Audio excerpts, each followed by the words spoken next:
السلام عليكم ورحمة الله وبركاته. الحمد لله نحمده ونستعينه ونؤمن به ونتوكل عليه ونعوذ بالله من شرور أنفسنا ومن سيئات أعمالنا من يهده الله فلا مضل له ومن يضلله فلا هادي له وأشهد أن لا إله إلا الله وحده لا شريك له وأشهد أن محمدا عبده ورسوله.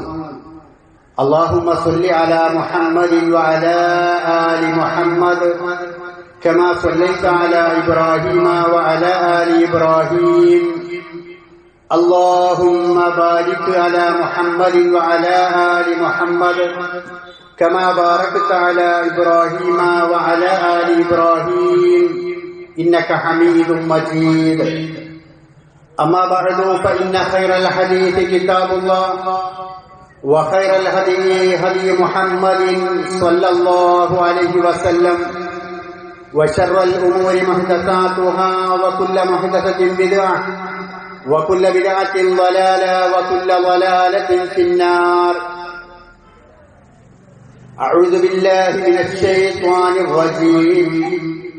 بسم الله الرحمن الرحيم. ومن يشاقق الرسول من بعد ما تبين له الهدى ويتبع غير سبيل المؤمنين نوله ما تولى ونصليه جهنم وساءت مصيرا. قال رسول الله صلى الله عليه وسلم: ما من شيء يقربكم إلى الجنة ويبعدكم من النار إلا وقد حدثتكم به. يا سيدي صمدي غوثي ويا ربي كن لي ظهيرا على الكذاب في الدين مجير في شأني دنيا وفي دينا إياك ندعو ويا رحمن غفران رحمن غفران റഹ്മാൻ ഗുഫ്രാനു. വേദിയിലും സദസ്സിലുമുള്ള ബഹുമാന്യ വ്യക്തിത്വങ്ങളെ, സഹോദരി സഹോദരന്മാരെ, സഹപ്രവർത്തകരെ, ശ്രോതാക്കളെ, നല്ലവരായ നാട്ടുകാരെ, കാലം തീർന്ന ഇസ്ലാഹ് എന്ന പ്രമേയത്തിൽ അധിഷ്ഠിതമായിക്കൊണ്ടാണ് ഈ പരിപാടി ഇവിടെ സംഘടിപ്പിച്ചിരിക്കുന്നത് എന്ന് നിങ്ങൾ മനസ്സിലാക്കുകയുണ്ടായി. മുജാഹിദ് പ്രസ്ഥാനത്തെ സംബന്ധിച്ചും ആ പ്രസ്ഥാനത്തിന്റെ പ്രവർത്തന രീതികളെ സംബന്ധിച്ചും സാക്ഷര കേരളത്തിന് പ്രത്യേകിച്ച് പറഞ്ഞു കൊടുക്കേണ്ടുന്ന ആവശ്യമില്ല.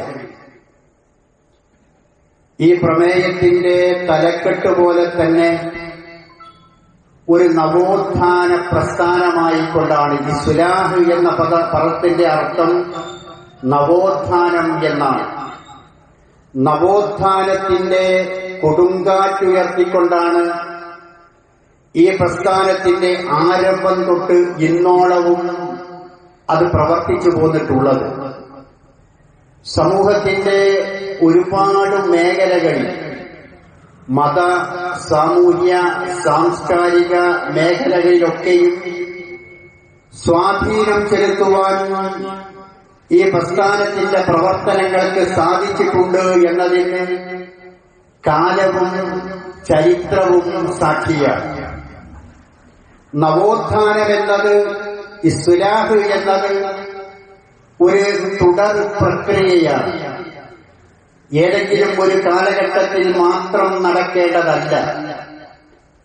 ഭൂമിയിൽ മനുഷ്യൻ സമൂഹമായി ജീവിക്കാൻ തുടങ്ങിയ കാലം തൊട്ടേ ഈ ഇസ്ലാഹ് തുടങ്ങിയിട്ടുണ്ട്. ഇന്നും അത് നടന്നുകൊണ്ടിരിക്കുന്നുണ്ട്. ലോകാവസാനം വരെ അത് നടക്കുകയും ചെയ്യും. ആദം അലൈഹിസ്സലാത്തു വസ്സലാമയെ സ്വർഗത്തിൽ നിന്ന് ഭൂമിയിലേക്ക് പറഞ്ഞയച്ചപ്പോ അല്ലാഹു സുബ്ഹാനഹു വ തആല നൽകിയിട്ടുള്ള നിർദ്ദേശം, നിങ്ങളിതാ ഇവിടെ നിന്ന് ഭൂമിയിലേക്ക് പറഞ്ഞയക്കപ്പെടുകയാണ്. അവിടെ നിങ്ങൾ നിർവഹിക്കേണ്ടുന്ന ദൗത്യം فَإِمَّا يَأْتِيَنَّكُم مِّنِّي هُدًى فَمَن تَبِعَ هُدَايَ فَلَا خَوْفٌ عَلَيْهِمْ وَلَا هُمْ يَحْزَنُونَ. എന്റെ അടുക്കൽ നിന്ന് നിങ്ങൾക്ക് വല്ല മാർഗദർശനവും വന്നു കിട്ടിയാൽ അത് നിങ്ങൾ അതുപോലെ പ്രാവർത്തികമാക്കേണ്ടതുണ്ട്, പ്രയോഗവൽക്കരിക്കേണ്ടതുണ്ട്. അങ്ങനെ ജീവിതം ശീലിച്ചിട്ടുള്ള ആളുകൾക്ക് പിന്നീട് പ്രയാസപ്പെടേണ്ടി വരികയില്ല, അവർക്ക് ദുഃഖിക്കേണ്ടി വരികയില്ല എന്ന സന്ദേശവുമായിട്ടാണ് ആദം നബിയെ അള്ളാഹു ഭൂമിയിലേക്ക് നിയോഗിച്ചയച്ചിട്ടുള്ളത്. അതിനുശേഷം ഖുർആൻ പരിചയപ്പെടുത്തുന്ന പ്രബോധക പ്രവാചകൻ നൂഹ് അലൈഹിസ്സലാത്തു വസ്സലാമയാണ്. ആ നൂഹ് നബിക്കും ആദം അലൈഹിസ്സലാത്തു വസ്സലാമിനും ഇടയിലുള്ള കാലഘട്ടം 10 നൂറ്റാണ്ടുകളാണ് എന്നാണ് മുഫസ്സിറുകളായ ആളുകൾ പറയുന്നത്.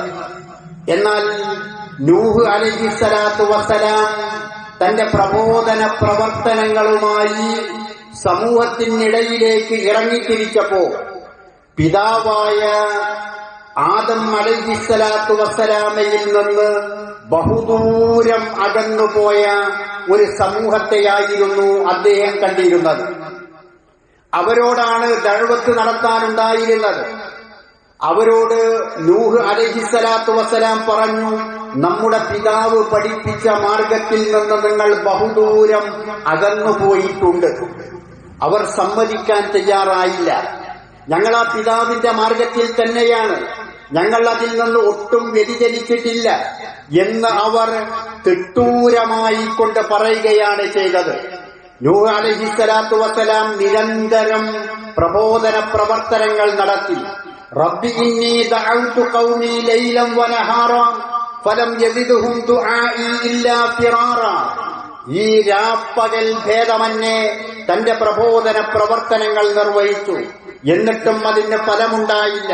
അവർ പറഞ്ഞു, വലാ തദറുന്ന ആലിഹതകും വലാ തദറുന്ന വദ്ദൻ വലാ സുവാഅൻ വലാ യഗൂസ വയഊഖ വനസ്റ. നമ്മൾ ആരാധിച്ചു പോന്നിട്ടുള്ള, നമ്മൾ പ്രാർത്ഥിച്ചു പോന്നിട്ടുള്ള, നമ്മുടെ സങ്കടങ്ങൾ നാം അവതരിപ്പിച്ചിട്ടുള്ള, നാം നേർച്ച വഴിപാടുകൾ കഴിച്ചിട്ടുള്ള, കഴിഞ്ഞ മൺമറഞ്ഞു പോയിട്ടുള്ള മഹാന്മാരായിട്ടുള്ള വദ്, സുവാഅ്, യഗൂസ്, യഊഖ്, നസ്ർ പോലെയുള്ള ആളുകളെ, ബിംബങ്ങളെ, പ്രതിഷ്ഠകളെ നാം വിസ്മരിക്കുവാൻ പാടില്ല. അതിനെ നൂഹിന്റെ ദഅവത്ത് കേട്ട് നാം തള്ളിക്കളയാൻ പാടില്ല. അതിൽ നമ്മൾ ഉറച്ചു നിൽക്കണം. എന്നിട്ട് നൂഹ് അലൈഹിസ്സലാത്തു വസ്സലാമക്ക് വിരലിലെണ്ണാവുന്ന ആളുകളെ മാത്രമാണ് തന്റെ ദഅവത്തിലൂടെ ഉണ്ടാക്കിയെടുക്കാൻ സാധിച്ചത്.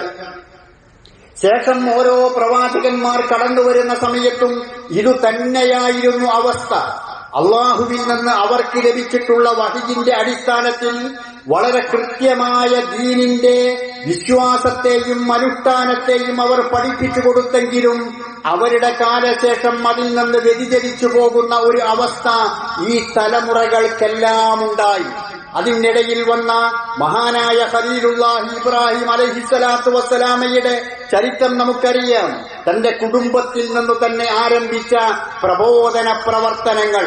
പിതാവിനോട് തന്നെ അദ്ദേഹം പറഞ്ഞത്, യാ അബതി ലിമ തഅബുദു മാ ലാ യസ്മഉ വലാ യുബ്സിറു വലാ യുഗ്നി അൻക ശൈഅ എന്ന് തുടങ്ങിക്കൊണ്ട് ബിംബാരാധനയുടെ, ബഹുദൈവാരാധനയുടെ, അല്ലാഹുവല്ലാത്തവരുടെ മുമ്പിൽ തലകുലിക്കുന്നതിന്റെ അർത്ഥശൂന്യതയെ സംബന്ധിച്ച് അദ്ദേഹം വിവരിച്ചു കൊടുക്കുന്നത് നമുക്ക് കാണാവുന്നതാണ്.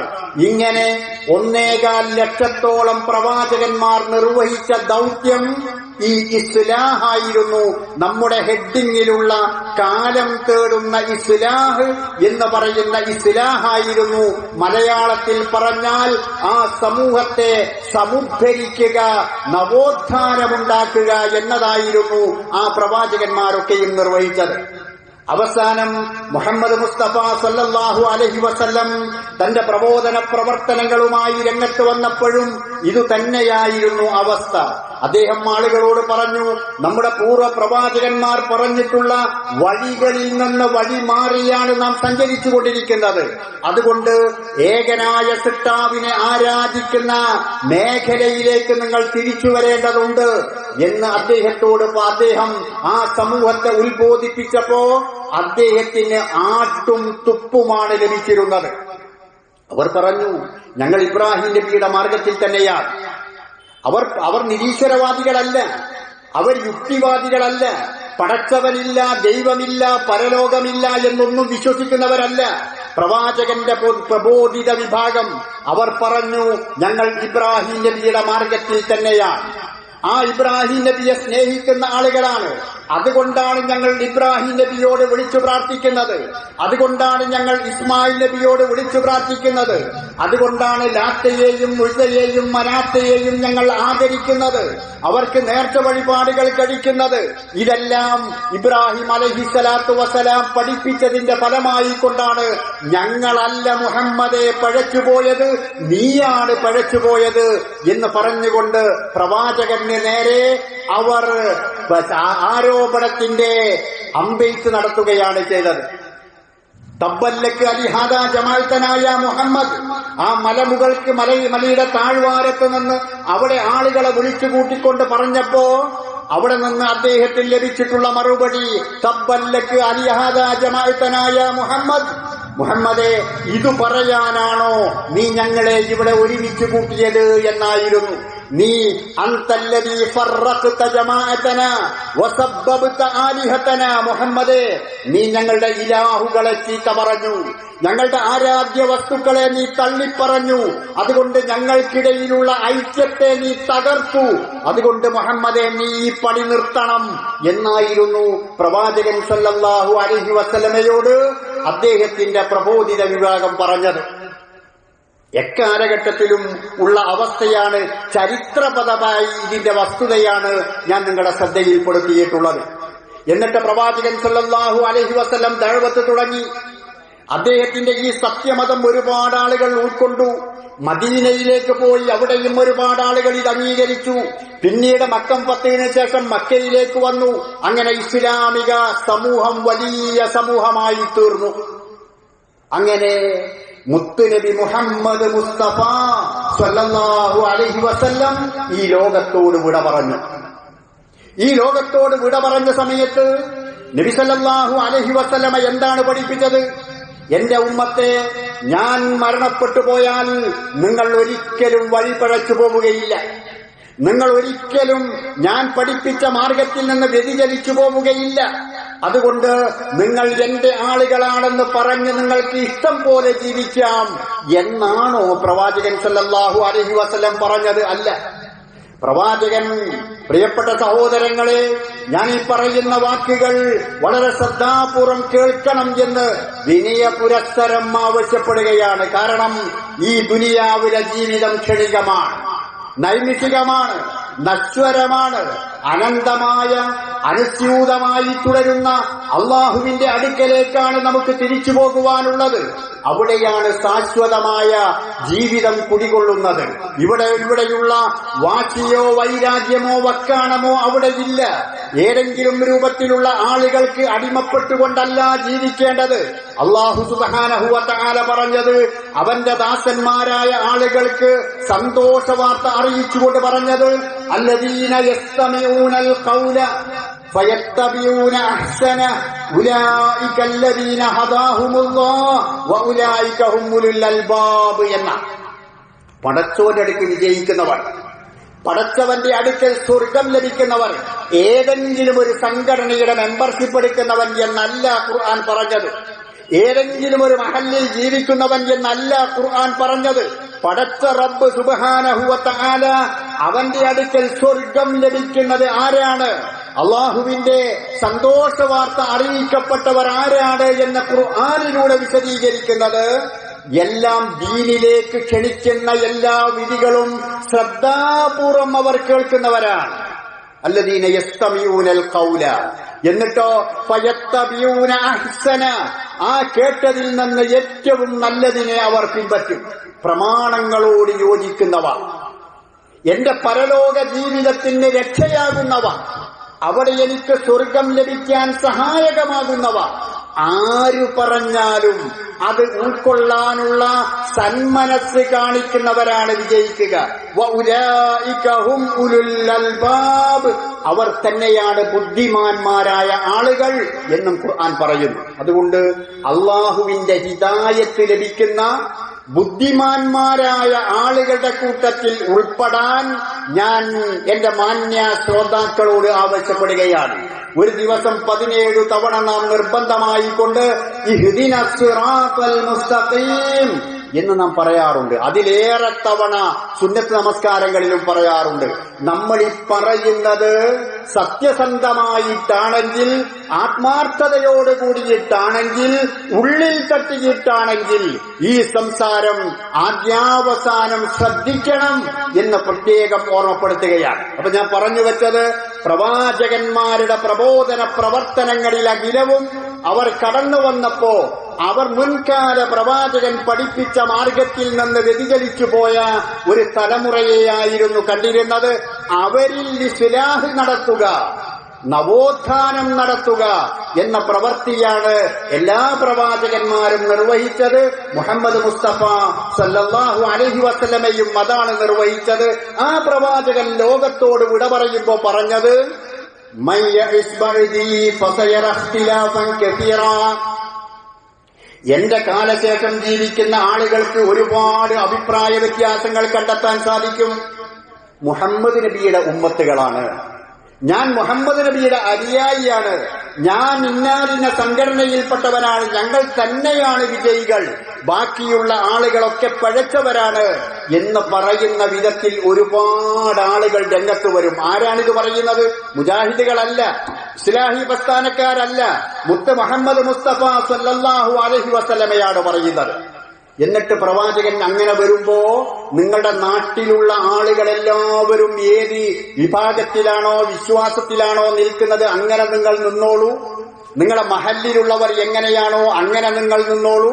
നിങ്ങളുടെ കുടുംബക്കാരെങ്ങനെയാണോ അങ്ങനെ നിങ്ങൾ നിന്നോളൂ. നിങ്ങളുടെ മാതാപിതാക്കൾ എങ്ങനെയാണോ അങ്ങനെ നിങ്ങൾ നിന്നോളൂ. നിങ്ങളുടെ പാരമ്പര്യം എങ്ങനെയാണോ അങ്ങനെ നിങ്ങൾ നിന്നോളൂ എന്നാണോ മുത്തുനബി നമ്മെ പഠിപ്പിച്ചിട്ടുള്ളത്? അല്ല. മുത്തുനബി മുഹമ്മദ് മുസ്തഫ സല്ലല്ലാഹു അലൈഹി വസല്ലമ ഇങ്ങനെ അവകാശവാദങ്ങൾ ഉന്നയിച്ചുകൊണ്ട് പല വിഭാഗത്തിൽപ്പെട്ട ആളുകൾ കടന്നു വരുമ്പോ അവിടെ പരിഹാരമായി കൊണ്ട് പഠിപ്പിച്ചു, അലൈക്കും ബിസുന്നത്തി വസുന്നത്തിൽ ഖുലഫാഇർ റാഷിദീനൽ മഹ്ദിയ്യീൻ. അങ്ങനെ ഒരു അവസ്ഥ ഉണ്ടാകുമ്പോ നിങ്ങൾ ആ വിഷയത്തിൽ എന്റെ ചര്യ എന്താണെന്ന് നിങ്ങൾ നോക്കണം. ഇനി അതിൽ ഒരു പക്ഷേ നിങ്ങൾക്ക് കാണാൻ സാധിക്കുന്നില്ലെങ്കിൽ എന്റെ സ്വഹാബത്തിന്റെ ചര്യ എന്താണെന്ന് നിങ്ങൾ പരിശോധിച്ചാലും മതി. ഖുലഫാഉർ റാഷിദുകൾ ആ വിഷയത്തിൽ എന്ത് നിലപാട് സ്വീകരിച്ചു എന്ന് പഠിച്ചു മനസ്സിലാക്കുക, അന്വേഷിച്ച് കണ്ടെത്തുക. അതിൽ ഏതാണോ നമുക്ക് സത്യമായി ബോധ്യപ്പെടുന്നത്, അതാരു പറഞ്ഞതായാലും സംഘടനയുടെ ലേബലുകൾ നോക്കാതെ ആ സത്യമായി തോന്നിയത് ഉൾക്കൊള്ളുക എന്നാണ് പ്രവാചകൻ സല്ലല്ലാഹു അലൈഹി വസല്ലമ പരിഹാര മാർഗമായി കൊണ്ട് പറഞ്ഞത്. ഇങ്ങനെ പഠിപ്പിച്ചു കൊടുത്തുകൊണ്ടാണ് പ്രവാചകൻ ഈ ലോകത്തോട് വിട പറഞ്ഞത്. അതുപോലെ റസൂലുള്ളാഹി സല്ലല്ലാഹു അലൈഹി വസല്ലമയുടെ ഒരു തിരുവചനം, മാ മിൻ ശൈഇൻ യുഖർരിബുകും മിനൽ ജന്ന വയുബ്ഇദുകും അനിൻ നാർ ഇല്ലാ വഖദ് ഹദ്ദസ്തുകും ബിഹി. സ്വർഗ്ഗത്തിലേക്ക് പ്രവേശിക്കുവാനും നരകത്തിൽ നിന്ന് അകന്നു നിൽക്കുവാനുമുള്ള യാതൊരു കാര്യവും തന്നെ ഞാൻ നിങ്ങൾക്ക് പറഞ്ഞു തരാതെ പോയിട്ടില്ല. ഒരു വിശ്വാസിയുടെ ലക്ഷ്യം സ്വർഗം നേടുക എന്നതാണ്, അള്ളാഹുവിന്റെ നരകത്തിൽ നിന്ന് മോചിതരാവുക എന്നതാണ്. അതിനുപകരിക്കുന്ന എല്ലാ കാര്യങ്ങളും ഞാൻ നിങ്ങൾക്ക് പറഞ്ഞു തന്നിട്ടുണ്ട്. ലോകാവസാനം വരെ ജീവിക്കുന്ന മുസ്ലിം സമൂഹത്തിന് സ്വർഗത്തിലേക്ക് പോകാൻ ഇതാ ഒരു എളുപ്പ വഴി, റസൂലുള്ള പഠിപ്പിക്കാത്ത ഒരു വഴി ഇതാ എന്ന് പറഞ്ഞുകൊണ്ട് പടച്ചുണ്ടാക്കേണ്ടതില്ല. എല്ലാം അല്ലാഹുവിന്റെ റസൂൽ മതപരമായിട്ട് പഠിപ്പിച്ചു തന്നിട്ടുണ്ട്. ആ മാർഗത്തിലൂടെ മുന്നോട്ട് പോയാൽ മതി എന്നാണ് റസൂലുള്ളാഹി സ്വല്ലല്ലാഹു അലൈഹി വസല്ലം പഠിപ്പിച്ചിട്ടുള്ളത്. ഇനി നാം പരിശോധിക്കേണ്ടത് ഇതാണ്.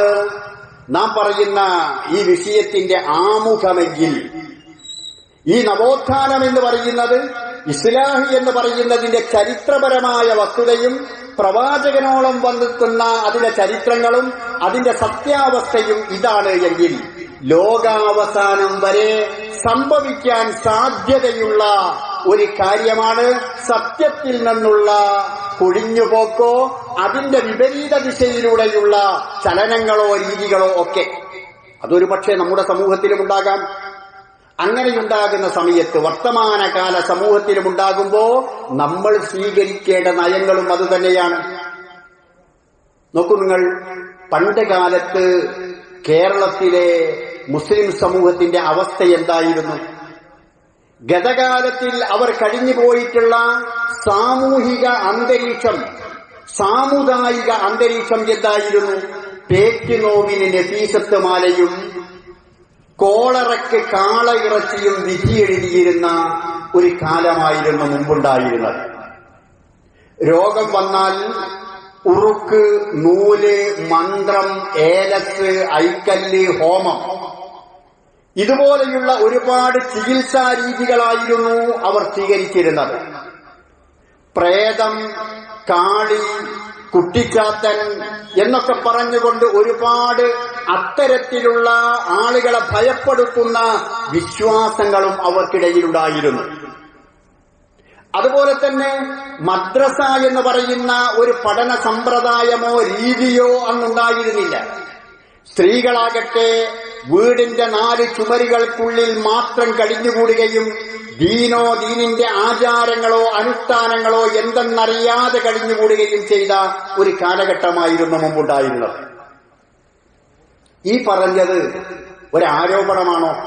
നമ്മുടെ സമൂഹത്തിൽ അങ്ങനെ ഉണ്ടായിരുന്നു എന്ന് പറയുന്നത് ഒരു ആരോപണമാണോ? അല്ല.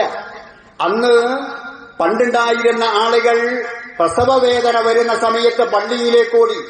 എന്തിനു വേണ്ടിയ? നഫീസത്ത് മാല ചെല്ലാനറിയുന്ന, പാടാനറിയുന്ന ഉസ്താദിനെ അന്വേഷിച്ചുകൊണ്ടാണ് അവർ പോയത്. ആ നഫീസത്ത് മാലയുമായി വീട്ടിലേക്ക് കടന്നു വരുന്ന ആ ഉസ്താദ് നഫീസത്ത് മാല പാരായണം ചെയ്യുകയാണ്. ഇപ്പോ നമ്മുടെ സമൂഹത്തിൽ തന്നെ കഴിഞ്ഞ നാളുകളിൽ കഴിഞ്ഞില്ലേ ഒരു സ്ത്രീ മരണപ്പെട്ടത് നാം കേട്ടില്ലേ?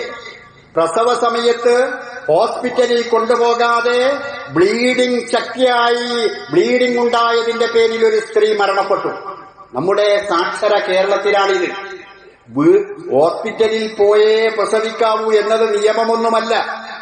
അങ്ങനെ തന്നെ പ്രസവിക്കണം എന്നാരും പറഞ്ഞിട്ടുമില്ല. എന്നാൽ പണ്ട് കാലത്തൊക്കെ നമ്മുടെ സമൂഹത്തിൽ വീടുകളിൽ വെച്ചുകൊണ്ട് പ്രസവിച്ചിട്ടുണ്ട്. എന്നാൽ ഹോസ്പിറ്റലിൽ പോകേണ്ടുന്ന അവസ്ഥയുണ്ടായാൽ ആധുനികമായ ചികിത്സാ രീതികൾ സ്വീകരിക്കേണ്ടതാണ്.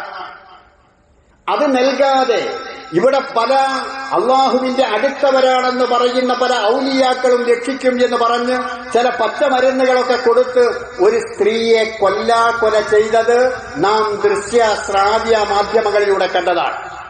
ഇതിനേക്കാൾ ഭയാനകമായിരുന്നു പണ്ട് കാലത്ത് ഈ തലമുറ. ഈ നഫീസത്ത് മാലയുമായി കടന്നുവരുന്ന ഉസ്താദ് വീടിന്റെ ഉമ്മറപ്പടിയിൽ വെച്ചുകൊണ്ട് ആ നഫീസത്ത് മാല ചെല്ലും. ബിസ്മിയും ഹംദും സ്വലാത്തും നൽസലാമും മുന്നേ ബിള്ളിനെ ഫീസത്ത് മാല ഞാൻ തുടങ്ങിയിടുന്നേ. മുസ്ഫിഉം മുഫല്ലലും മുഖദ്ദമുൻ നൂറുല്ലാഹ് മൂഹിനും മുഹൈമിനുൻ മുസദ്ദിഖുൻ സഹദുല്ലാഹ് എന്ന് തുടങ്ങുന്ന ഈ വരികളങ്ങ് ചെല്ലുമ്പോഴേക്ക് സുഖപ്രസവമുണ്ടാകും എന്നായിരുന്നു വിശ്വാസം. ഈ വിശ്വാസം നമ്മുടെ സമൂഹത്തിൽ ഇപ്പോഴുണ്ടോ? അത് മൗലവിയുടെ ഭാര്യയോ ഉമ്മയോ സഹോദരിയോ ആരാകട്ടെ, അല്ലെങ്കിൽ ഉസ്താദുമാരുടെ ഭാര്യയോ സഹോദരിയോ അതുപോലെയുള്ള ആളുകളാകട്ടെ, മുസ്ലിം സമൂഹത്തിലെ ഏത് സ്ത്രീകളാകട്ടെ, ഈ ഒരു വിശ്വാസം വെച്ചു പുലർത്തുന്ന ആരെങ്കിലും ഉണ്ടോ? ഇല്ല. അത് വെറുതെ ഉണ്ടായതാണോ? അങ്ങനെ അല്ല. മുജാഹിദ് പ്രസ്ഥാനത്തിന്റെ, ഇസ്ലാഹി പ്രസ്ഥാനത്തിന്റെ ശക്തമായ ഇടപെടലുകളുടെ അടിസ്ഥാനത്തിലാണ് ഈ ഒരു മാറ്റമുണ്ടായത്. ഇതിനാണ് ഇസ്ലാഹ് എന്ന് പറയുന്നത്, ഇതിനാണ് നവോത്ഥാനം എന്ന് പറയുന്നത്. ആ രംഗത്ത് നിന്ന് മുസ്ലിം സമൂഹത്തെ ശരിയായ ദിശയിലേക്ക്, വഴിയിലേക്ക് കൈപിടിച്ച് വഴി നടത്താൻ ഇസ്ലാഹി പ്രസ്ഥാനത്തിന് സാധിച്ചു. മദ്രസ പ്രസ്ഥാനം ഇന്ന് പല മുസ്ലിം സംഘടനകളും അവകാശപ്പെടുന്നത് ഞങ്ങൾക്ക് അത്ര മദ്രസകളുണ്ട്, ഇത്ര മദ്രസകളുണ്ട്, അധ്യാപക പരിശീലനങ്ങളുണ്ട്, PF ഉണ്ട്, മറ്റ് സംവിധാനങ്ങളുണ്ട്, പെൻഷൻ സമ്പ്രദായമുണ്ട്. എല്ലാം ശരിയാണ്. ആയിരക്കണക്കിന് മദ്രസകളുള്ള പ്രസ്ഥാനങ്ങൾ ഇവിടെയുണ്ട്. എന്നാൽ ആ മദ്രസ പ്രസ്ഥാനം നിലവിൽ വന്നിരുന്ന സമയത്ത് ഇവിടെയുണ്ടായിരുന്ന അവസ്ഥ എന്താ? അത് പാടില്ലാതെയിരുന്നു. മദ്രസ നടത്താൻ പാടില്ല. കാരണം എന്താ? അറിവാളൻ ഇബ്നു തൈമിയ മുൻകാലം ലലാലത്തിന്റെ വിത്തു പാകിയ കോലം, മദ്രസക്കുള്ള ആദ്യത്തിലെ മീമാം, ജഹന്നമിന്റെ ഒടുവിലാതും മീമാം. ഇബ്നു തൈമിയയാണ് ഈ മദ്രസ പ്രസ്ഥാനത്തിന് തുടക്കം കുറിച്ചിട്ടുള്ളത്.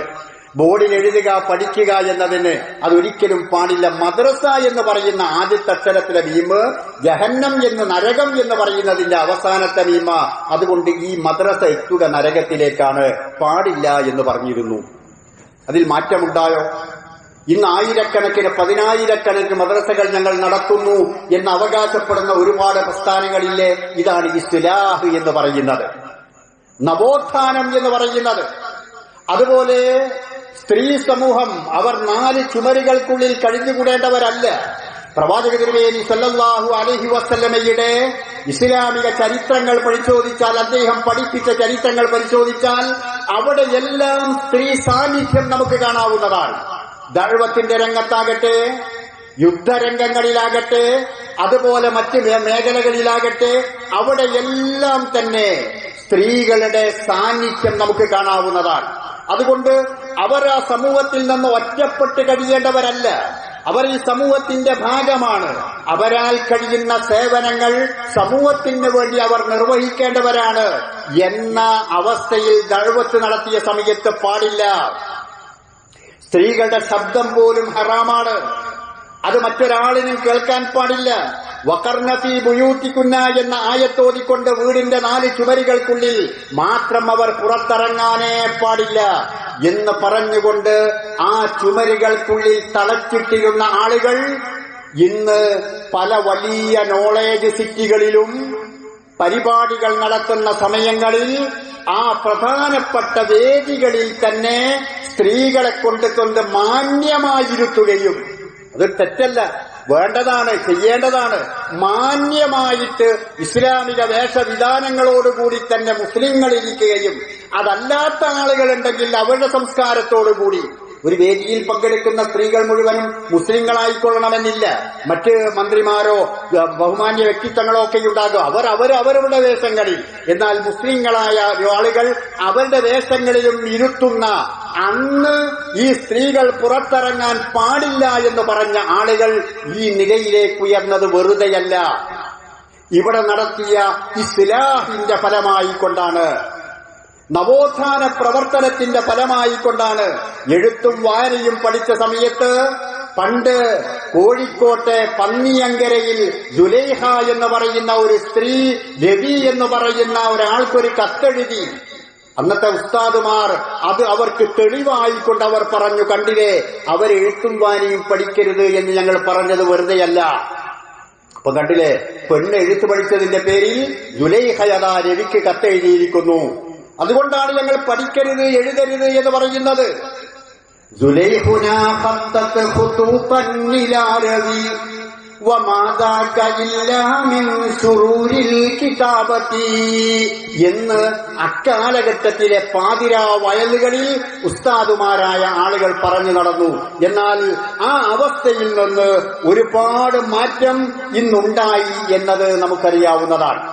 ഈ ഒരു മാറ്റം ഇസ്ലാഹി പ്രസ്ഥാനത്തിന്റെ, മുജാഹിദ് പ്രസ്ഥാനത്തിന്റെ പ്രവർത്തനത്തിന്റെ ഫലമായിട്ടുണ്ടായ നവോത്ഥാനമാണ്. അതുപോലെ പഴയ കാലത്ത് മുസ്ലിം സമൂഹത്തിൽ പരിചയമുണ്ടായിരുന്നത്. അവരുടെ കൈകളിൽ പ്രവാചകൻ ഏൽപ്പിച്ചു പോയിട്ടുണ്ടായ രണ്ട് കാര്യങ്ങൾ, ഇരുതല മൂർച്ചയുള്ള രണ്ട് കാര്യങ്ങളുണ്ടായിരുന്നു. അതെന്താ? ഒന്ന് വിശുദ്ധ ഖുർആനും മറ്റേത് പ്രവാചകന്റെ ചര്യയും. തറക്തു ഫീകും അംറൈൻ ലൻ തദില്ലു മാ തമസ്സക്തും ബിഹിമാ കിതാബല്ലാഹി വസുന്നത റസൂലിഹി. ഞാനിതാ രണ്ട് കാര്യം നിങ്ങളിൽ ഉപേക്ഷിച്ചുകൊണ്ടാ പോകുന്നത്.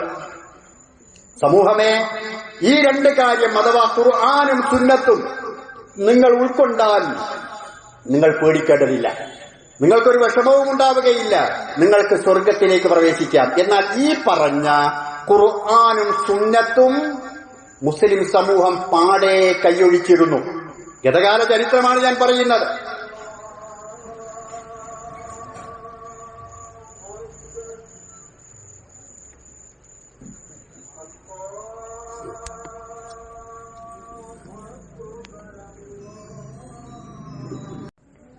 സഹോദരങ്ങളെ, ഞാൻ പറഞ്ഞു വന്നത് നമ്മുടെ മുസ്ലിം സമൂഹത്തിന് പ്രവാചകൻ ഏൽപ്പിച്ചു പോയിട്ടുള്ള അവരുടെ കൈകളിലുള്ള ആയുധം വിശുദ്ധ ഖുർആനും പ്രവാചകന്റെ ചര്യയുമായിരുന്നു. എന്നാൽ അതുമായി ബന്ധമില്ലാത്ത ഒരു തലമുറയെയാണ് നമുക്ക് കാണാൻ സാധിച്ചിരുന്നത്. അവർ ഖുർആൻ എന്ന് പറയുന്നത് സാധാരണക്കാരായ ആളുകൾക്കൊന്നും ഓതാൻ പോലും അറിയാത്ത, ആരെങ്കിലും മരണപ്പെട്ടാൽ മാത്രം ആരെങ്കിലും വന്നുകൊണ്ട് ഓതുന്ന ഒരു പുസ്തകം എന്നതിനപ്പുറം അതിനെ ആദരിച്ചിരുന്നത് എങ്ങനെയാണ്? അത് ആർക്കും, കുട്ടികൾക്കൊന്നും എത്താത്തിടങ്ങളിൽ ഒരു കവറിട്ട്, അതിന് മുകളിൽ വേറൊരു കവറിട്ട്, അത് പിന്നെ ഒരു ശീലയിൽ പൊതിഞ്ഞ്, അന്നൊക്കെ പറയുന്ന ഈ വാതിലിന്റെ മുകളിലുണ്ടാകുന്ന സാധനം വെക്കാനുള്ള സ്ഥലത്ത് പ്രത്യേകം ഒരാൾക്കും തൊടാൻ കിട്ടാത്ത സ്ഥലങ്ങളിൽ ഏതോ ഒന്നോ രണ്ടോ ഖുർആൻ ഉണ്ടാകും. ഏതെങ്കിലും പ്രായം ചെന്ന ആളുകളൊക്കെ ഉണ്ടെങ്കിൽ റമദാൻ മാസത്തിൽ ഏതെങ്കിലും വല്യന്മാരൊക്കെ ഒന്ന് വെച്ച് ഓതി എന്നും വരും. അതിലപ്പുറം ഖുർആനുമായി അവർക്ക് ബന്ധമുണ്ടായിരുന്നില്ല. പ്രവാചകന്റെ ചര്യ, സുന്നത്ത്, ഹദീസ് എന്നവർ കേട്ടിട്ടുണ്ടായിരുന്നില്ല. മറിച്ച് അവരുടെ കൈകളിൽ വേറെ പലതുമായിരുന്നു. അവരുടെ കൈകളിൽ ഉണ്ടായിരുന്നത് എന്താണ്? ബദർ മൗലിദായിരുന്നു. അതുപോലെ തന്നെ മറ്റു പല തരത്തിലുള്ള മാലകളായിരുന്നു. മാലകളും മൗലിദുകളും ഇത് പ്രായം ചെന്ന ആളുകൾക്ക് കാണാതെ അവർ പഠിച്ചിരുന്നു. ഇന്ന് ജീവിച്ചിരിക്കുന്ന പ്രായം ചെന്ന ആളുകളോട് ചോദിച്ചാൽ ഇതൊരു വസ്തുതയാണെന്ന് അവരൊക്കെ പറയും. കാരണം അവർക്ക് പല മാല കിതാബുകൾ അറിയാം, പല മൗലിദ് കിതാബുകൾ അറിയാം. എന്തുകൊണ്ട്? ഖുർആനിന്റെ അത്യാവശ്യം വലിയ ഒരു സൂറത്ത് പോലും ഓതാൻ അറിയാത്ത ആളുകൾക്ക് ഈ പറഞ്ഞ മാല കിതാബുകൾ അറിയാം. അങ്ങനെയാണ് അതിന്റെ പോലീസ് അവരെ പഠിപ്പിച്ചിരിക്കുന്നത്. ബദർമാരല്ലാത്ത വീടുകൾ ഉണ്ടാകുമായിരുന്നോ പണ്ട്? ഇന്നും അത് ചെല്ലണം എന്ന് ചില ആളുകൾ നിർബന്ധം പിടിക്കുന്നുണ്ട്. കാരണം അതിന്റെ പോലീസ പറഞ്ഞു കൊടുക്കുക. എന്താ ബദർമാല ചൊല്ലിയാലുള്ള പോലീസ? ഇതിനെ പൂരയിലെഴുതി കരൂരൂരിൽ ഇതമാകയില്ല കാളവിന് ആതെന്നോവർ, മതിലുകൾ പൊട്ടേലും തീയുകൾ കത്തേലും മറ്റും സീത്തനവാരവില്ല എന്നോവർ, ബദരിങ്ങൾ പേരിനെയോതുന്ന ലോകർക്ക് ബദരി വാപാകൾ വാരവില്ല എന്നോവർ. ഇങ്ങനെ ബദർമാലയിൽ ഒരുപാട് പോലീസ പറയുന്നുണ്ട്. ഖുർആനോതി എങ്ങനെ പോലീസ കിട്ടുമെന്ന് അള്ളാഹ് പറഞ്ഞിട്ടില്ല. അള്ളാഹ് ഇങ്ങനെയൊരു പോലീസ അവർക്ക് ലഭിക്കും എന്ന് പറഞ്ഞിട്ടില്ല. കാരണം ബദർ മൗലിദ് ആരെങ്കിലും ഓതിയിട്ടുണ്ട് എങ്കിൽ അവർക്ക് സാമ്പത്തികമായ ഐശ്വര്യമാണ്, ശാരീരികമായി രോഗങ്ങളില്ലാത്ത അവസ്ഥയാണ്, വീട്ടിൽ നിന്ന് ആളുകൾ ആകെ ഭയപ്പെടുന്ന, ഒരു നേരം ഒരു വാതിലെങ്ങാനും തുറന്നു പോയാൽ കള്ളന്മാരായ ആളുകൾ കയറും, അതിനൊക്കെ സുരക്ഷയാണ്. അതുപോലെ തന്നെ എല്ലാ നിലക്കുമുള്ള ഐശ്വര്യമാണ്. അതുകൊണ്ട് ആളുകൾ അത് പഠിച്ചു ചൊല്ലി. സാധാരണക്കാരെ അല്ല കുറ്റം പറയേണ്ടത്, അവരെ കൊണ്ട് അത് ചൊല്ലിച്ചതാരാണോ അവരെയാണ് കുറ്റം പറയേണ്ടത്. അങ്ങനെ അതായിരുന്നു അവർ ചൊല്ലിയിരുന്നത്. മുഹീദ്ദീൻ മാല മൊഴിയൊന്നും കളയാതെ പിഴയാതെ സ്വന്നോർക്ക് മടിമാടം സ്വർഗത്തിൽ നായൻ കൊടുക്കുമേ. ഒരു വരിയും തെറ്റാതെ പഴക്കാതെ ചെല്ലിയാൽ മണിമാടം സ്വർഗത്തിലെത്താൻ അത് മതി. ഏത് മൊയ്തീമാല ചെല്ലിയാൽ മതി. ഇത്രയും വലിയ പോരിശയുള്ളതാണെന്ന് മനസ്സിലാക്കി പൊതുസമൂഹം ചൊല്ലിയിരുന്നത് ഇതൊക്കെയായിരുന്നു. അവരിലേക്കാണ് മുജാഹിദ് പ്രസ്ഥാനം കടന്നു ചെല്ലുന്നത്. അവരിലേക്കാണ് ഇസ്ലാഹി പ്രസ്ഥാനത്തിന്റെ ദഅവത്ത് വരുന്നത്. അവരിലാണ് ഇസ്ലാഹ് നടത്തുന്നത്. അവരിലാണ് ദഅവത്ത് നടത്തി നവോത്ഥാനമുണ്ടാക്കുന്നത്. അപ്പോ ഇന്ന് നിങ്ങൾ നോക്കൂ, ഏതൊരു വേദിയിലായിരുന്നാലും ഖുർആനിന്റെ ആയത്തുകൾ നിങ്ങൾ കേൾക്കുന്നില്ലേ? ചില സമയങ്ങളിൽ ദുർവ്യാഖ്യാനങ്ങളാണ് ചെയ്യുന്നത് എങ്കിലും ഖുർആൻ പറഞ്ഞാലേ ഇതിന്റെ തെളിവായി ഖുർആനിന്റെ ആയത്തുണ്ട് എന്ന് പറഞ്ഞാലേ ആളുകൾ വിശ്വസിക്കുകയുള്ളൂ എന്ന ഒരു അവസ്ഥയിലേക്ക് ഈ സമൂഹത്തെ എത്തിച്ചുള്ളതാരാ? ഇസ്ലാഹി പ്രസ്ഥാനത്തിന്റെ പ്രവർത്തനങ്ങൾ, മുജാഹിദ് പ്രസ്ഥാനത്തിന്റെ പ്രവർത്തനങ്ങളാണ് ഇങ്ങനെയുള്ള ഒരു അവസ്ഥയിലേക്ക് ആളുകളെ കൊണ്ടുവന്നിട്ടുള്ളത്. ഖുർആൻ കേരളക്കരയിൽ ഈ ദഅവത്ത് രംഗത്ത് ഒരുപാട് വാദപ്രതിവാദങ്ങളൊക്കെ ഉണ്ടായിട്ടുണ്ട്. ആദ്യമായി ഒരു വാദപ്രതിവാദമുണ്ടായത് പൂനൂരിലായിരുന്നു. കോഴിക്കോട് ജില്ലയിലെ പൂനൂരിലായിരുന്നു വാദപ്രതിവാദം. അന്ന് പതി അബ്ദുൽ ഖാദർ മുസ്ലിയാരും മുജാഹിദിന്റെ ഭാഗത്ത് അലവി മൗലവിയും വേദിയിൽ സന്നിഹിതരായി. ഇന്നത്തെ പോലെ എല്ലാ നിബന്ധനകളും കാര്യങ്ങളും എഴുതിയിട്ടില്ല. വാദപ്രതിവാദങ്ങൾ നടത്താൻ തീരുമാനിച്ചിട്ടുള്ളൂ. അങ്ങനെ വേദി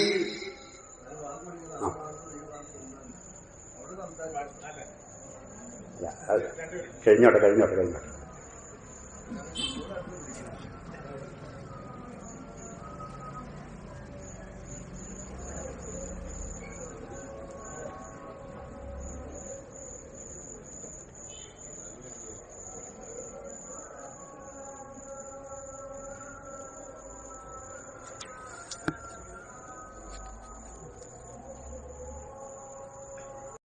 എന്ന് മുജാഹിദുകളായ ആളുകൾ ഈ ആളുകളോട് പറഞ്ഞു കൊടുത്തു.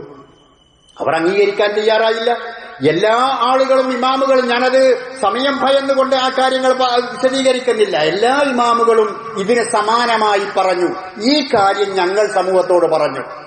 മദ്ഹബ് നല്ലതാണ്. ഖുർആനിന്റെയും സുന്നത്തിന്റെയും അവർക്കറിയാവുന്ന വിധത്തിലുള്ള വിശദീകരണമാണത്. ഹദീസുകൾ ക്രോഡീകരിക്കപ്പെടാത്ത കാലഘട്ടത്തിലാണ് ഇത്ര വലിയ ഒരു സേവനം മദ്ഹബിന്റെ ഇമാമുകൾ നിർവഹിച്ചിട്ടുള്ളത്. അതുകൊണ്ട് ഖുർആനിനോടും സുന്നത്തിനോടും യോജിച്ചുകൊണ്ട് അഭിപ്രായം പറഞ്ഞ ഏത് മദ്ഹബിന്റെ അഭിപ്രായങ്ങളായിരുന്നാലും ഉൾക്കൊള്ളുക. അതാണ് നാം സ്വീകരിക്കേണ്ട നിലപാട് എന്ന് സമൂഹത്തോട് പറഞ്ഞു. ഇതല്ലേ ശരിയായ നിലപാട്? ഇമാം ജാറുല്ലാഹി ദമഖ്ശരി റഹ്മത്തുള്ളാഹ് അദ്ദേഹം തഫ്സീറുൽ കശ്ശാഫ് എന്ന് പറയുന്ന തഫ്സീർ ഉണ്ടാക്കിയിട്ടുള്ള ആളാണ്, ഖുർആനിന്റെ വിവരണം. അദ്ദേഹത്തോട് ആളുകൾ ചോദിച്ചു. അദ്ദേഹം ഒരു മദ്ഹബില്ലാത്ത ആളായിരുന്നു, എല്ലാ മദ്ഹബിൽ നിന്നും നല്ലത് ഉൾക്കൊള്ളുന്ന ആളായിരുന്നു. അദ്ദേഹത്തോട് ചോദിച്ചു, നിങ്ങളെന്താ മദ്ഹബ് സ്വീകരിക്കാത്തത്? മദ്ഹബ് സ്വീകരിക്കാതെ എങ്ങനെ നിങ്ങൾക്ക് ഖുർആനിന്റെ തഫ്സീർ എഴുതാൻ കഴിയുക? അതിന് അദ്ദേഹം പറഞ്ഞ മറുപടി, وَإِنْ حَنَفِيًّا قُلْتُ قَالُوا بِأَنَّنِي أُبِيحُ الطَّلَى وَهُوَ الشَّرَابُ الْمُحَرَّمُ وَإِنْ مَالِكِيًّا قُلْتُ قَالُوا بِأَنَّنِي أُبِيحُونَهُمْ أَكْلِي كِلَابِي وَهُمْ هُمُ وَإِنْ شَافِعِيًّا قُلْتُ قَالُوا بِأَنَّنِي ഉബീഹു നികാഹൽ ബിൻതി വൽ ബിൻതു തഹറുമു. അദ്ദേഹം മദ്ഹബിൽ അദ്ദേഹം മനസ്സിലാക്കിയിട്ടുള്ള ചില പോരായ്മകൾ അദ്ദേഹം പറയാണ്. ഞാനൊരു ഹനഫി മദ്ഹബുകാരനാണ് എന്ന് പറഞ്ഞാൽ മത്താകുന്നത് വരെ ലഹരി ഉപയോഗിക്കാം എന്ന് പറഞ്ഞവനാകും ഞാൻ. അതുകൊണ്ട് ഞാൻ ആ വിശ്വാസക്കാരനല്ല. എവിടെയോ ഹനഫി മദ്ഹബിൽ എവിടെയോ അങ്ങനെ ചർച്ച ചെയ്തിട്ടുണ്ട്, ലഹരി ബാധിക്കുന്നത് വരെ മദ്യം ഉപയോഗിക്കുന്നതിന് കുഴപ്പമില്ല എന്ന്. അതുകൊണ്ട് ഞാനത് അംഗീകരിക്കുന്നില്ല. അതുകൊണ്ട് ഞാൻ ഹനഫി മദ്ഹബുകാരനല്ല. ഇനി ഞാൻ മാലിക്കി മദ്ഹബുകാരനാണ് എന്ന് പറഞ്ഞാലോ, പട്ടിനെ തിന്നാം എന്ന് പറഞ്ഞോലെ ഗണത്തിൽ ഞാൻ പെട്ടുപോകും. കാരണം മാലിക്കി മദ്ഹബിന്റെ അടിസ്ഥാനത്തിൽ പട്ടിന്റെ തല അങ്ങോട്ട് ഒഴിവാക്കിയാൽ ബാക്കി മുഴുവനും ആട്ടർത്തി തിന്നണ മാതിരി തിന്ന എന്നാണ് എവിടെയോ പറഞ്ഞു വെച്ചിട്ടുള്ളത്. മാലിക്കി മദ്ഹബിന്റെ ശാഫിഈ മദ്ഹബിന്റെ അടിസ്ഥാനത്തിലാണെങ്കിലോ ഉബീഹു നികാഹൽ ബിൻതി വൽ ബിൻതു തഹറുമു, സ്വന്തം മകളെ തന്നെ വിവാഹം കഴിക്കാം എന്ന് പറഞ്ഞവനാണ് എന്ന് ആളുകൾ എന്നെ കുറിച്ച് ആരോപിക്കും. ശാഫിഈ മദ്ഹബിൽ ഈ മരം കയറിക്കൊണ്ടുള്ള ചർച്ചയിൽ എവിടെയോ അങ്ങനെയൊന്നുണ്ട്. അഥവാ ഒരാൾക്ക് അൺഒഫീഷ്യലായിക്കൊണ്ട് സ്വന്തം ഭാര്യയിലല്ലാതെ ഒരു കുട്ടി ഉണ്ടായി. അങ്ങനെ ആ കുട്ടി വലുതായി പ്രായപൂർത്തിയായാൽ ഇയാൾക്ക് തന്നെ വിവാഹം കഴിക്കാം എന്ന് ഫത്വ ആരോ നൽകിയിട്ടുണ്ട്. അതുകൊണ്ട് ഞാൻ അതുമല്ല, ഇങ്ങനെ അദ്ദേഹം പറഞ്ഞു. അപ്പോ മദ്ഹബിന്റെ വീക്ഷണങ്ങളിൽ പലപ്പോഴും തെറ്റുകൾ സംഭവിക്കാം. ആ തെറ്റുകൾക്ക് ഉത്തരവാദി ഞങ്ങൾ മാത്രമാണ് എന്ന് മദ്ഹബിന്റെ ഇമാമുകൾ പറഞ്ഞിട്ടുണ്ട്. ഞങ്ങളെ നിങ്ങൾ അംഗീകരിക്കേണ്ടതില്ല ആ വിഷയത്തിൽ എന്നും പറഞ്ഞിട്ടുണ്ട്. ഇമാം ഷാഫി റഹ്മത്തുള്ളാഹി അലൈഹി പറഞ്ഞിട്ടുള്ളത് ഫഅ്മലൂ ബിൽ ഹദീസ് വളിബൂ ബികലാമി അൽ ഹായിത്ത് എന്ന. ഹദീസുകൾ കൃത്യമായി വന്നാൽ അത് നിങ്ങൾ സ്വീകരിക്കണം, എന്റെ വാക്കുകളെ നിങ്ങൾ ചവറ്റുകൊട്ടയിലേക്ക് വലിച്ചെറിയുകയാണ് വേണ്ടത് എന്നാണ് അദ്ദേഹം പറഞ്ഞിട്ടുള്ളത്. അപ്പോ ഇങ്ങനെ ഒരു മദ്ഹബി പക്ഷപാതിത്വമുണ്ടായ സമയത്ത് അവരെ ഓർമ്മിപ്പിച്ചു മുജാഹിദ് പ്രസ്ഥാനത്തിലുള്ള ആളുകൾ. അതിന്റെ ശരിയായ രൂപം ഇന്നതാണ്. ഏത് മദ്ഹബിലും ഖുർആനിനോടും സുന്നത്തിനോടും അനുസരിച്ചു വന്നത് അതാണ് ഉൾക്കൊള്ളേണ്ടത്. അതിന് വിരുദ്ധമായിട്ട് വന്നിട്ടുണ്ടെങ്കിൽ അത് തള്ളിക്കളയുക എന്നതാണ് അവരോടുള്ള ബഹുമാനം. മദ്ഹബിന്റെ ഇമാമുകളോടുള്ള ബഹുമാനം അതാണ്. അവർ ഖുർആനിനും സുന്നത്തിനും വിരുദ്ധമായി വല്ലതും വന്നു പോയിട്ടുണ്ടെങ്കിൽ അത് തള്ളിക്കളയുക എന്നുള്ളത്. ഉദാഹരണമായിക്കൊണ്ട് ഒരാൾ ഞാൻ ഇമാം ഷാഫി റഹ്മത്തുള്ളാഹി അലൈഹി പറഞ്ഞ മാതിരി മാത്രമേ ജീവിക്കൂ, ഷാഫി മദ്ഹബ് അനുസരിച്ചേ ജീവിക്കൂ എന്ന് പറഞ്ഞാൽ അത് അംഗീകരിക്കുന്ന ആളുകളുടെ പള്ളികളിൽ വെച്ചുകൊണ്ട് സുബ്ഹ് ബാങ്കിൽ അസ്സലാത്തു ഖൈറും മിനൻ നൗം എന്നുണ്ടാകാൻ പാടില്ല. കാരണം ഇമാം ഷാഫി അദ്ദേഹത്തിന്റെ ഗ്രന്ഥത്തിൽ പറഞ്ഞത് അങ്ങനെ പ്രത്യേകമായി പറയാനുള്ള ഒരു തെളിവ് ഞാൻ കണ്ടിട്ടില്ല എന്ന് പറഞ്ഞിട്ടുണ്ട്. അപ്പൊ എന്താ നമ്മളത് ഒഴിവാക്കി? കാരണം എന്താ? അത് പ്രവാചകൻ പഠിപ്പിച്ച ഹദീസിന്റെ വിരുദ്ധമാണ്. അതുകൊണ്ട് സുബഹി നമസ്കാരത്തിൽ അസ്സലാത്തു ഖൈറും മിനൻ നൗം എന്ന് ചെല്ലുന്നുണ്ട്. അപ്പോ ഒരു മദ്ഹബിന്റെ കാര്യത്തിൽ ഈ രൂപത്തിലുള്ള ഒരു വാശിയുടെ ആവശ്യമില്ല എന്നതാണ് നാം ഈ സമൂഹത്തെ പഠിപ്പിച്ച് അവരെ സമുദ്ധരിച്ച് ഇത്തരത്തിലുള്ള ഒരു അവസ്ഥയിലേക്ക് കൊണ്ടുവന്നിട്ടുള്ളത്. അതുപോലെ ഇന്ന് നാട്ടിലുള്ള ഏറ്റവും പ്രചാരം നേടിയിട്ടുള്ള ഒരു കാര്യമാണ് ഔലിയാ, വലിയ്യ്, കറാമത്ത്, മുഅ്ജിസത്ത് ഇതുപോലെയുള്ള കാര്യങ്ങൾ.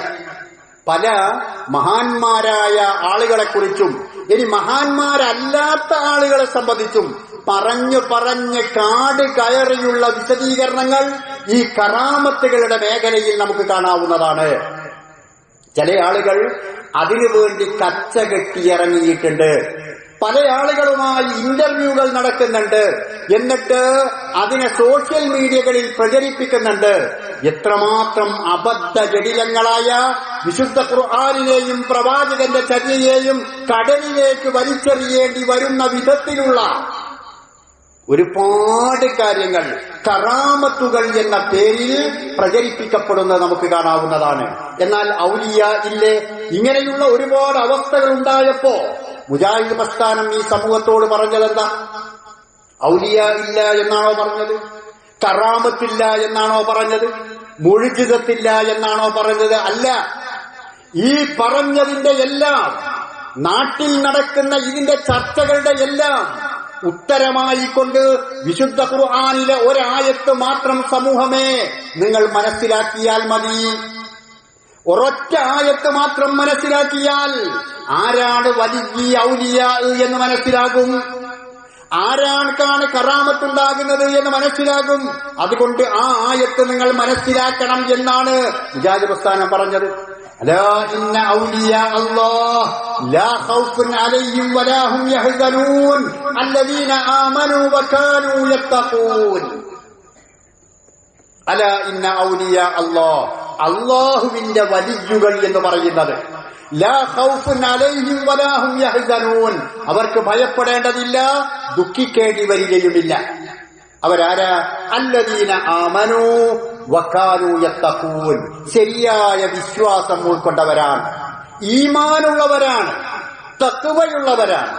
ഈമാനും തഖ്വയുമുള്ള ആളുകൾക്കാണ് വലിയെന്ന് പറയുന്നത്. അത് ഞാനാകാം, നിങ്ങളാകാം, ആരുമാകാം. നമ്മുടെ നാട്ടിലുള്ള ഒരു കച്ചവടക്കാരനാകാം, ഒരു മത്സ്യക്കച്ചവടക്കാരനാകാം, ഒരു തൊഴിലാളിയാകാം. ആ ആളുകളുടെ നെറ്റിയിൽ വലിയാണ് എന്ന ലേബിൾ ഒട്ടിക്കണമെന്നില്ല. അങ്ങനെ ഒട്ടിച്ച് നടക്കുന്നവരാണ്, അങ്ങനെ മക്കാമുകൾ ഉണ്ടാക്കുന്നവരാണ്, അങ്ങനെ പ്രത്യേകം പ്രസിദ്ധപ്പെടുത്തിയവരാണ് ഔലിയാ എന്നല്ല. അല്ലാഹു സുബ്ഹാനഹു വ തആല വിശുദ്ധ ഖുർആനിലൂടെ പഠിപ്പിച്ചിട്ടുള്ളത് ഈമാനും തഖ്വയും ഉൾക്കൊണ്ടവർ ആരാണോ അവരാണ് അല്ലാഹുവിന്റെ ഔലിയാക്കൾ എന്നാണ്.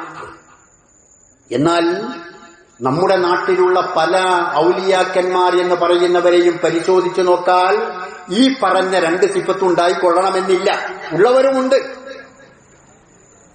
ഉദാഹരണമായി മുനമ്പത്ത് ബീവി എന്ന് പറയുന്ന ഒരു ബീവി.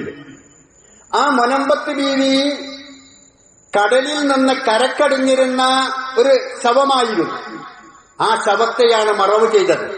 സ്ത്രീ ആയതുകൊണ്ട് മുസ്ലിം സ്ത്രീയാണോ അല്ലേ എന്ന് പോലും മനസ്സിലാക്കാൻ കഴിയില്ല. അന്നങ്ങനെ മറവ്, ആ ചരിത്രം ഒരുപാട് ഞാൻ വിശദീകരിക്കുന്നില്ല. അങ്ങനെ മറവ് ചെയ്ത് മക്ബറയുണ്ടാക്കി. അപ്പോഴേക്കും പോലീസയായി. ഊരും പേരാതെയില്ല, മാശൂറും കൂറാവില്ല, ബഹുമാന്യർ നിറഞ്ഞുള്ള നാട് അത്. വെളിയങ്കോട് മറുകാന്തി കുഞ്ഞിമരക്കാരും ഷഹീദും ബഹുമാന്യരൊക്കെ പെറ്റ നാട് എന്ന് പറഞ്ഞ് ആ നാടിന്റെ പോലീസ് എന്ന് പറഞ്ഞു. എന്നിട്ട് ഈ പേരറിയാത്ത ആരോ കടലിലേക്ക് എത്തിയിട്ടുള്ള ഈ പെണ്ണ് ചേലിൽ വളർന്നൊരു ഫാത്തിമ സുഹ്റ, പുഷ്പിണിയായിടും മുമ്പേ തന്നെ പൂർണ്ണ ഇബാദത്തിലായിടും പൊന്ന്. ഫാത്തിമത്തു സുഹ്റ എന്നാണ് പേര്. പ്രായപൂർത്തിയാക്കുന്നതിന് മുമ്പേ ആരാധനയിൽ മുഴുകിയ പെണ്ണാണ് എന്നൊക്കെ പറഞ്ഞുകൊണ്ട് മാലങ്ങൾ പ്രചരിപ്പിച്ചു.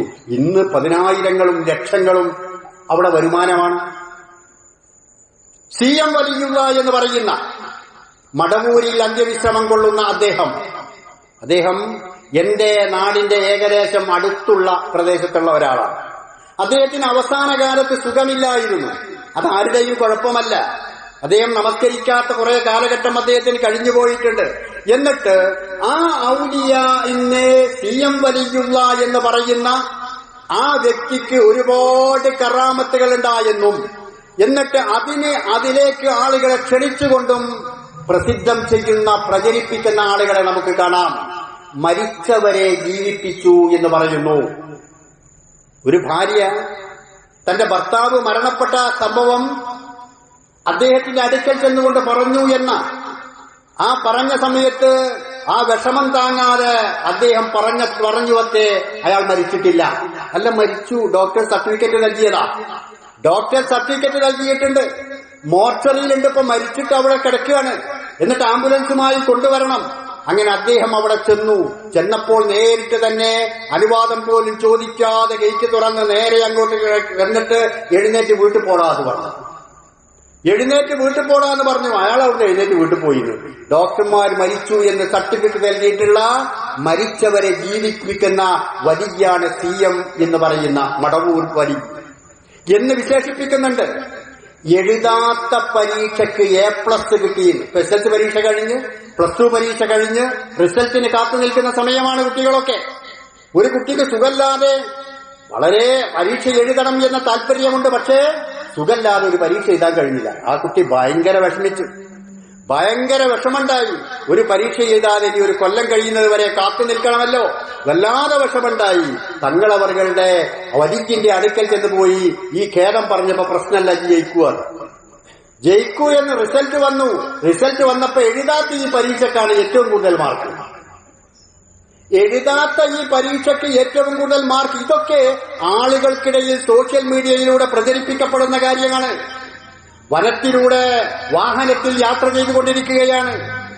വണ്ടിയിൽ പെട്രോൾ തീർന്നു. വാഹനത്തിൽ ഇന്ധനം എത്രയുണ്ടോ, പെട്രോളും ഡീസലും അതിനനുസരിച്ചാണല്ലോ വാഹനം നീങ്ങുക. വാഹനം തീർന്നു. അടുത്തൊന്നും ഒരു പെട്രോൾ പമ്പ് നിലവിലില്ല. എന്താ ചെയ്യുക? ആകെ ബേജാറായി നിൽക്കുകയാണ്. ഇതിനിടയിൽ പലപ്പോഴും വയനാട്, ഗുണ്ടിൽപ്പാട്ട ആ ഭാഗങ്ങളിലൂടെയൊക്കെ പോകുന്ന സമയത്ത് വനത്തിന്റെ അതിർത്തികളുണ്ട്. ആ അതിർത്തികളിൽ പെട്ടുപോയാൽ വളരെ പ്രശ്നമാണ്. ഒരു ഭാഗത്ത് ഗേറ്റടച്ചു പോയാൽ മറുഭാഗത്ത് എത്തുന്ന രൂപത്തിലുള്ള ഇന്ധനം അവരിൽ വേണം. അങ്ങനല്ലെങ്കിൽ ആ ഹിംസ്ര ജന്തുക്കളും മറ്റൊരുപാട് ജീവികളും രാത്രിയായാൽ റോട്ടിലേക്ക് ഇറങ്ങും. പേടിയാണ്, ഭയമാണ്. ഈ ഡ്രൈവർക്ക് ഭയമായി. അയാൾ പറഞ്ഞു, വലിയ പറഞ്ഞു, ഈ വണ്ടി വിട്ടോർ. അങ്ങനെ വണ്ടി വിട്ടു. 10-18 കിലോമീറ്ററുകളോളം എണ്ണയില്ലാതെ വണ്ടി ഓടി. ആരോടാ ഇത് പറയുക? ഇത് കേട്ടിട്ട് ആളുകൾ വിശ്വസിക്കുന്നു. ആ രൂപത്തിലുള്ള കാര്യങ്ങൾ ആളുകൾ അത് വിശ്വസിക്കുന്നുണ്ട്. അതുപോലെ തന്നെ ഒരു സ്ത്രീക്ക് ഒരുപാട് പെൺകുട്ടികളുണ്ട്, മക്കളുണ്ടായിട്ടുണ്ട്. ആ പെൺകുട്ടികളെ എല്ലാം പെൺകുട്ടികളായതിൽ ഭയങ്കര വിഷമം.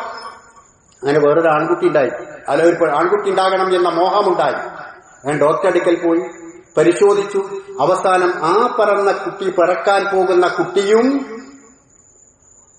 പെൺകുട്ടിയായി തീരുമോ എന്ന ഭയം. പക്ഷേ ആൺകുട്ടിയാണ്, ഞാൻ ആൺകുട്ടിയാക്കിയിട്ടുണ്ട് എന്ന് ശൈഖ് അവർ പറഞ്ഞു. ഇങ്ങനെ മനുഷ്യന് വിശ്വസിക്കാൻ കഴിയാത്ത വിധത്തിലുള്ള ഒരുപാട് കറാമത്തുകൾ അവരുടെ പേരിൽ നമ്മൾ എഴുതി ചേർക്കുകയാണ്. അവസാന കാലഘട്ടത്തിൽ ബുദ്ധിസ്ഥിരതയില്ലാതെ നമസ്കാരം നിർവഹിക്കാൻ കഴിയാതെ മരണപ്പെട്ടു പോയിട്ടുള്ള ഒരു വ്യക്തിയാണ് അദ്ദേഹം. അത് അദ്ദേഹത്തിന്റെ കുഴപ്പമല്ല, ആ ഒരു അവസ്ഥയാണ് അദ്ദേഹത്തിന് അവസ്ഥാനമുണ്ടായത് എന്നതുകൊണ്ട് അല്ലാഹു സുബ്ഹാനഹു വ തആല ജീവിതത്തിൽ സംഭവിച്ചു പോയ തെറ്റുകുറ്റങ്ങൾ ഒരുപക്ഷെ പുറത്തു കൊടുത്തേക്കാം, പുറത്തു കൊടുക്കട്ടെ, അദ്ദേഹത്തിന് സ്വർഗം ലഭിക്കട്ടെ എന്ന് നമുക്ക് പ്രാർത്ഥിക്കാം. പക്ഷേ അദ്ദേഹത്തിന്റെ പേരിൽ ആളുകൾ പറഞ്ഞു വരുത്തുന്നത് ഇങ്ങനെയാണ്. അപ്പോ ഈ ഔലിയാഇനെ സംബന്ധിച്ചുള്ള ഇത്തരത്തിലുള്ള ഒരുപാട് അന്ധവിശ്വാസങ്ങൾ കാണാവുന്നതാണ്. ശൈഖ് മുഹയ്യിദ്ദീൻ അബ്ദുൽ ഖാദിർ ജീലാനി റഹിമഹുല്ലാഹ്, അദ്ദേഹം മഹാനായ പണ്ഡിതനാണ്. ബഗ്ദാദ് യൂണിവേഴ്സിറ്റിയിൽ, നിസാമിയ യൂണിവേഴ്സിറ്റിയിൽ പഠിച്ചിട്ടുള്ള മഹാനായ പണ്ഡിതനാണ്. അന്നത്തെ എല്ലാ കലകളിലും പ്രാവീണ്യം നേടിയിട്ടുള്ള വ്യക്തിയാണ്. പഠനം കഴിഞ്ഞതിന് ശേഷം അവിടെ തന്നെ പ്രൊഫസറായി ചാർജ് എടുത്തിട്ടുള്ള ആളാണ്. അന്നത്തെ സർക്കാർ അദ്ദേഹത്തിന് ദഅവത്ത് നടത്താൻ വേണ്ടി പ്രത്യേകമായ ഒരു കേന്ദ്രം അവിടെ ഉണ്ടാക്കി കൊടുത്തിട്ടുണ്ട്. അദ്ദേഹത്തിന്റെ ക്ലാസുകൾ കേട്ടിട്ട് ഒരുപാട് ആളുകൾ ഇസ്ലാമിലേക്ക് കടന്നു വന്നിട്ടുണ്ട്. ഇത് ചരിത്രം, സത്യസന്ധമായ ചരിത്രം. അദ്ദേഹം എഴുതിയിട്ടുള്ള അൽ ഗുനിയ, ഫുതൂഹുൽ ഗൈബ്, ഫതഹുർ റബ്ബാനി പോലെയുള്ള ഗ്രന്ഥങ്ങളും ലേഖനങ്ങളുമൊക്കെയുണ്ട്. അവയിലെല്ലാം അദ്ദേഹത്തിന്റെ ദഅവത്ത് എങ്ങനെയാണ് എന്ന് വിശദീകരിക്കുന്നുണ്ട്. ശൈഖ് മുഹയ്യിദ്ദീൻ അബ്ദുൽ ഖാദിർ ജീലാനി അദ്ദേഹം പറഞ്ഞത് വജ്അലിൽ കിതാബ വസ്സുന്ന അമാമക് വൻദുർ ഫീഹിമാ വഅമൽ ബിഹിമാ ഫലാ തഗ്തറ ബിൽ ഖാലി വൽ ഖീലി എന്ന ഖുർആനും സുന്നത്തും മുന്നിൽ വെച്ചോ. മുജാഹിദീങ്ങൾ പറയുന്ന അതേ ആശയം, ഇസ്ലാമി പ്രസ്ഥാനക്കാർ സമൂഹത്തെ പഠിപ്പിക്കുന്ന അതേ ആശയം, വജഅലിൽ കിതാബ വസ്സുന്ന അമാമക്, ഖുർആനും സുന്നത്തും മുന്നിൽ വെച്ചോ. വൻദുർ ഫീഹിമാ, അവ രണ്ടിലേക്കും നോക്കിക്കോ. വഅമൽ ബിഹിമാ, അത് രണ്ടും അനുസരിച്ചുകൊണ്ട് പ്രവർത്തിച്ചോ. ഫലാ തഗ്തറ ബിൽ ഖാലി വൽ ഖീലി, കാലകീലകളിൽ വഞ്ചിതരാകാൻ പാടില്ല. ആളുകൾ അതും ഇതൊക്കെ പറയും. ഞാൻ നേരത്തെ പറഞ്ഞ മാതിരി ഔലിയാഇന്റെ പോലീസ പലതും പറയും. ഇതിലൊന്നും വഞ്ചിതനാകരുത്. ഖുർആനിലും സുന്നത്തിലും എന്താണുള്ളത് അതുപോലെയാണ് നീ പ്രവർത്തിക്കേണ്ടത്. അതുപോലെ അദ്ദേഹം ചോദിച്ച ഒരു ചോദ്യം, ഫകൈഫ തഖൂലു ലാ ഇലാഹ ഇല്ലല്ലാഹ്, എങ്ങനെയാണ് നിങ്ങൾ ലാ ഇലാഹ ഇല്ലല്ലാഹ് എന്ന് പറയുക? വഫീ ഖൽബിക കം ഇലാഹ്, നിങ്ങളുടെ ഹൃദയങ്ങളിൽ എത്രയെത്ര ഇലാഹുകളെയാണ് നിങ്ങൾ കുടിയിരുത്തിയത്.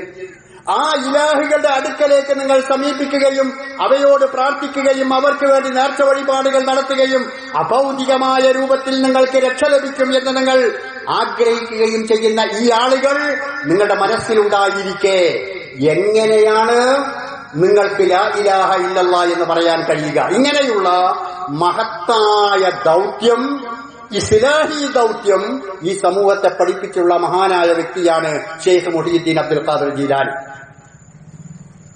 ഒരിക്കലും മുജാഹിദുകൾ അദ്ദേഹത്തെ തേജോവധം ചെയ്യുന്നില്ല എന്ന് മാത്രമല്ല പല ആളുകളും പറയുന്നത്.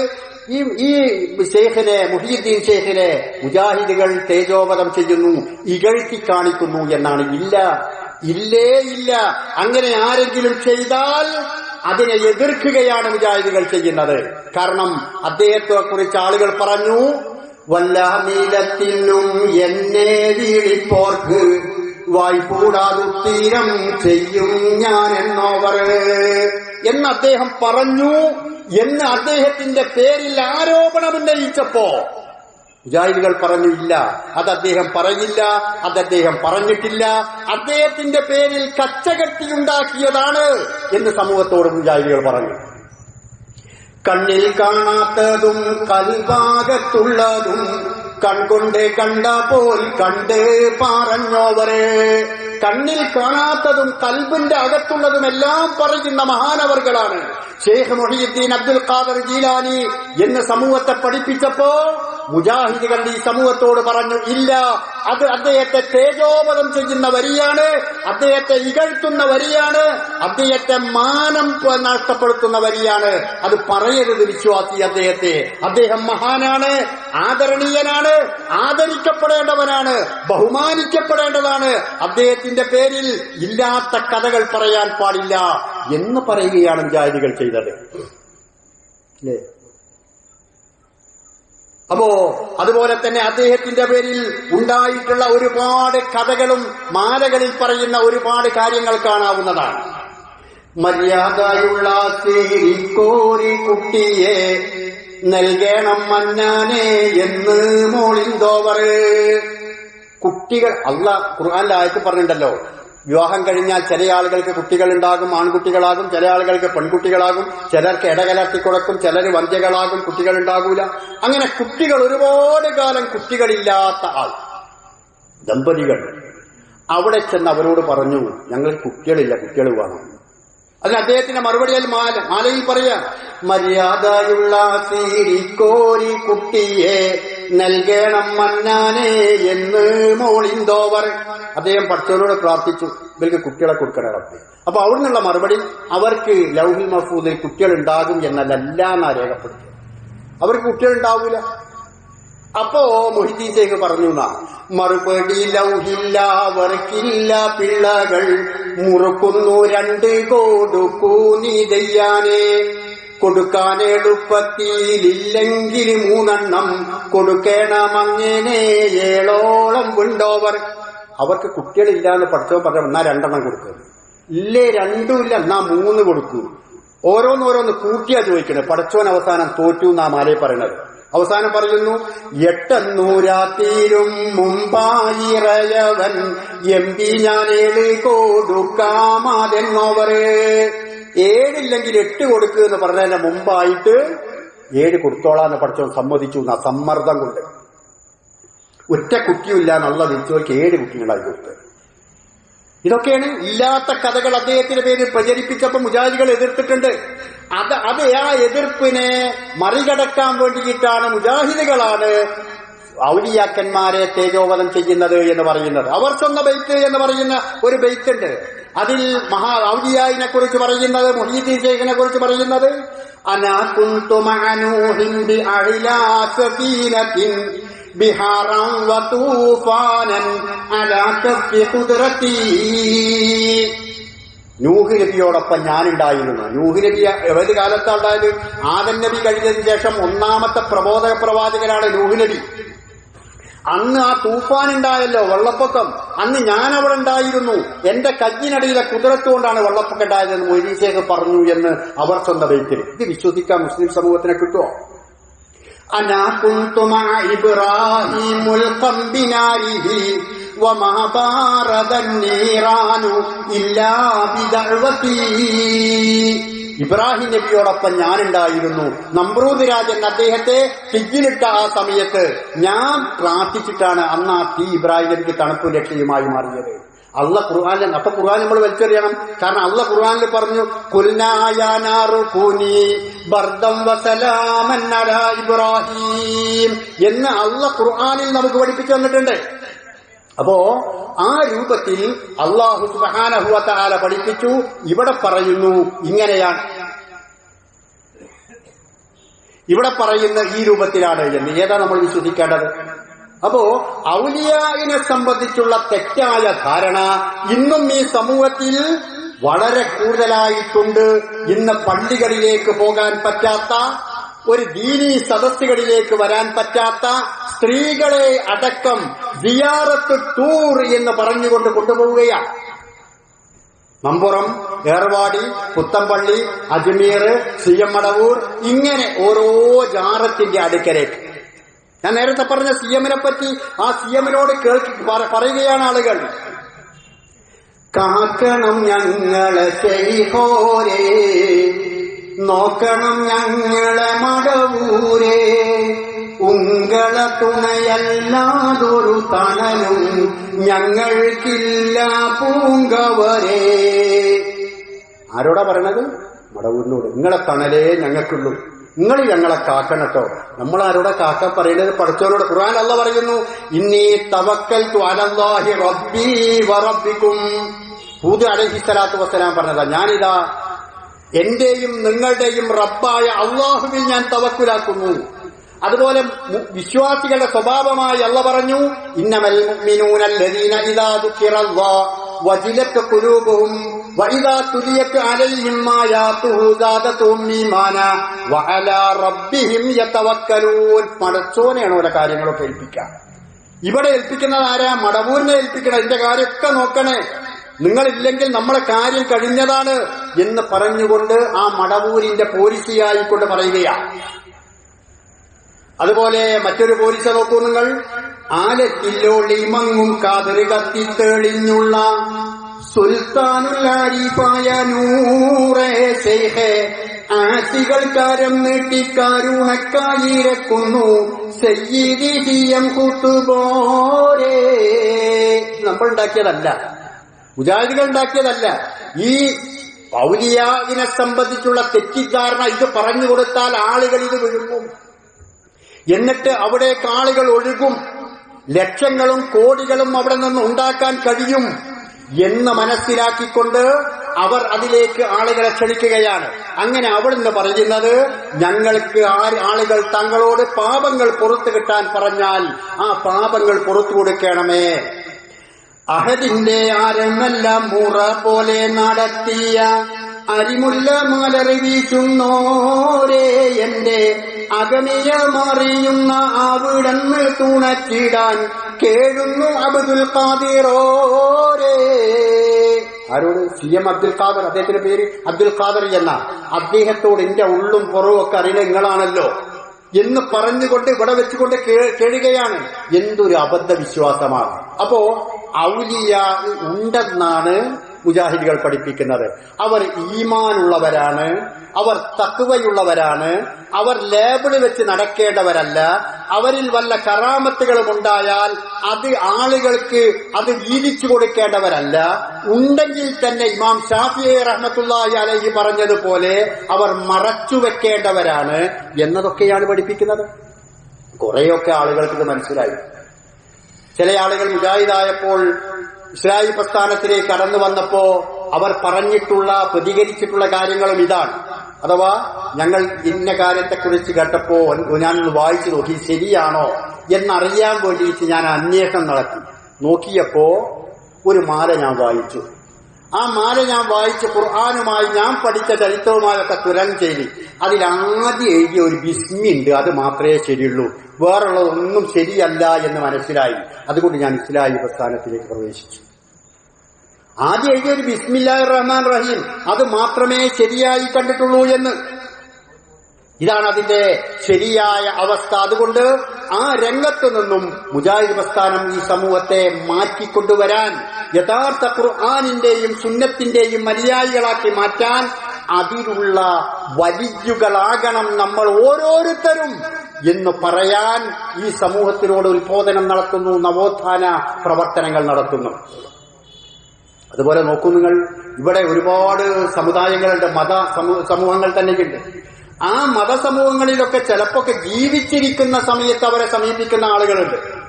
ഇപ്പോ മാതാ അമൃതാനന്ദമയി, അതുപോലെ തന്നെ നമ്മളെ അങ്ങനെയുള്ള ഒരുപാട് ആളുകൾ, ആ ആളുകളെയൊക്കെ ജീവിച്ചിരിക്കുമ്പോൾ പലരും സമീപിക്കും. എന്നാൽ അവർ മരണപ്പെട്ടിട്ട് വലിയ മക്ബറകൾ ഉണ്ടാക്കി അതിന്റെ അടുക്കലേക്കൊന്നും ആരും പോകാറില്ല. ഇപ്പൊ നമ്മൾ സെമിത്തേരികളിൽ പോയി നോക്കൂ, അവിടെ പ്രത്യേകം ആളുകളുടെ പ്രത്യേക മക്ബറയും അവിടെ ആളുകൾ തള്ളിക്കൂടി അവിടെ കുർബാന നടത്തി അവിടെ വേറെ ഏതെങ്കിലും നടത്തി അങ്ങനെ ഒരു വരുമാനം ഉണ്ടാക്കുന്ന സ്ഥലം അവിടങ്ങളിലില്ല. ഹൈന്ദവ സമൂഹത്തിലും അങ്ങനെ ഇല്ല. അമ്പലങ്ങളുണ്ട്, അത് മക്ബറകളല്ല, അവരുടെ ശ്മശാനങ്ങളല്ല. ശ്മശാനങ്ങൾ വിറ്റ് കാശാക്കുന്നവർ മുസ്ലിങ്ങൾ മാത്രമാണ്. ശ്മശാനങ്ങൾ വിറ്റ് കാശാക്കുന്നവർ, അവിടെ നിന്ന് ലക്ഷങ്ങളും കോടികളും ഉണ്ടാക്കുന്നവർ. ആരാണിത്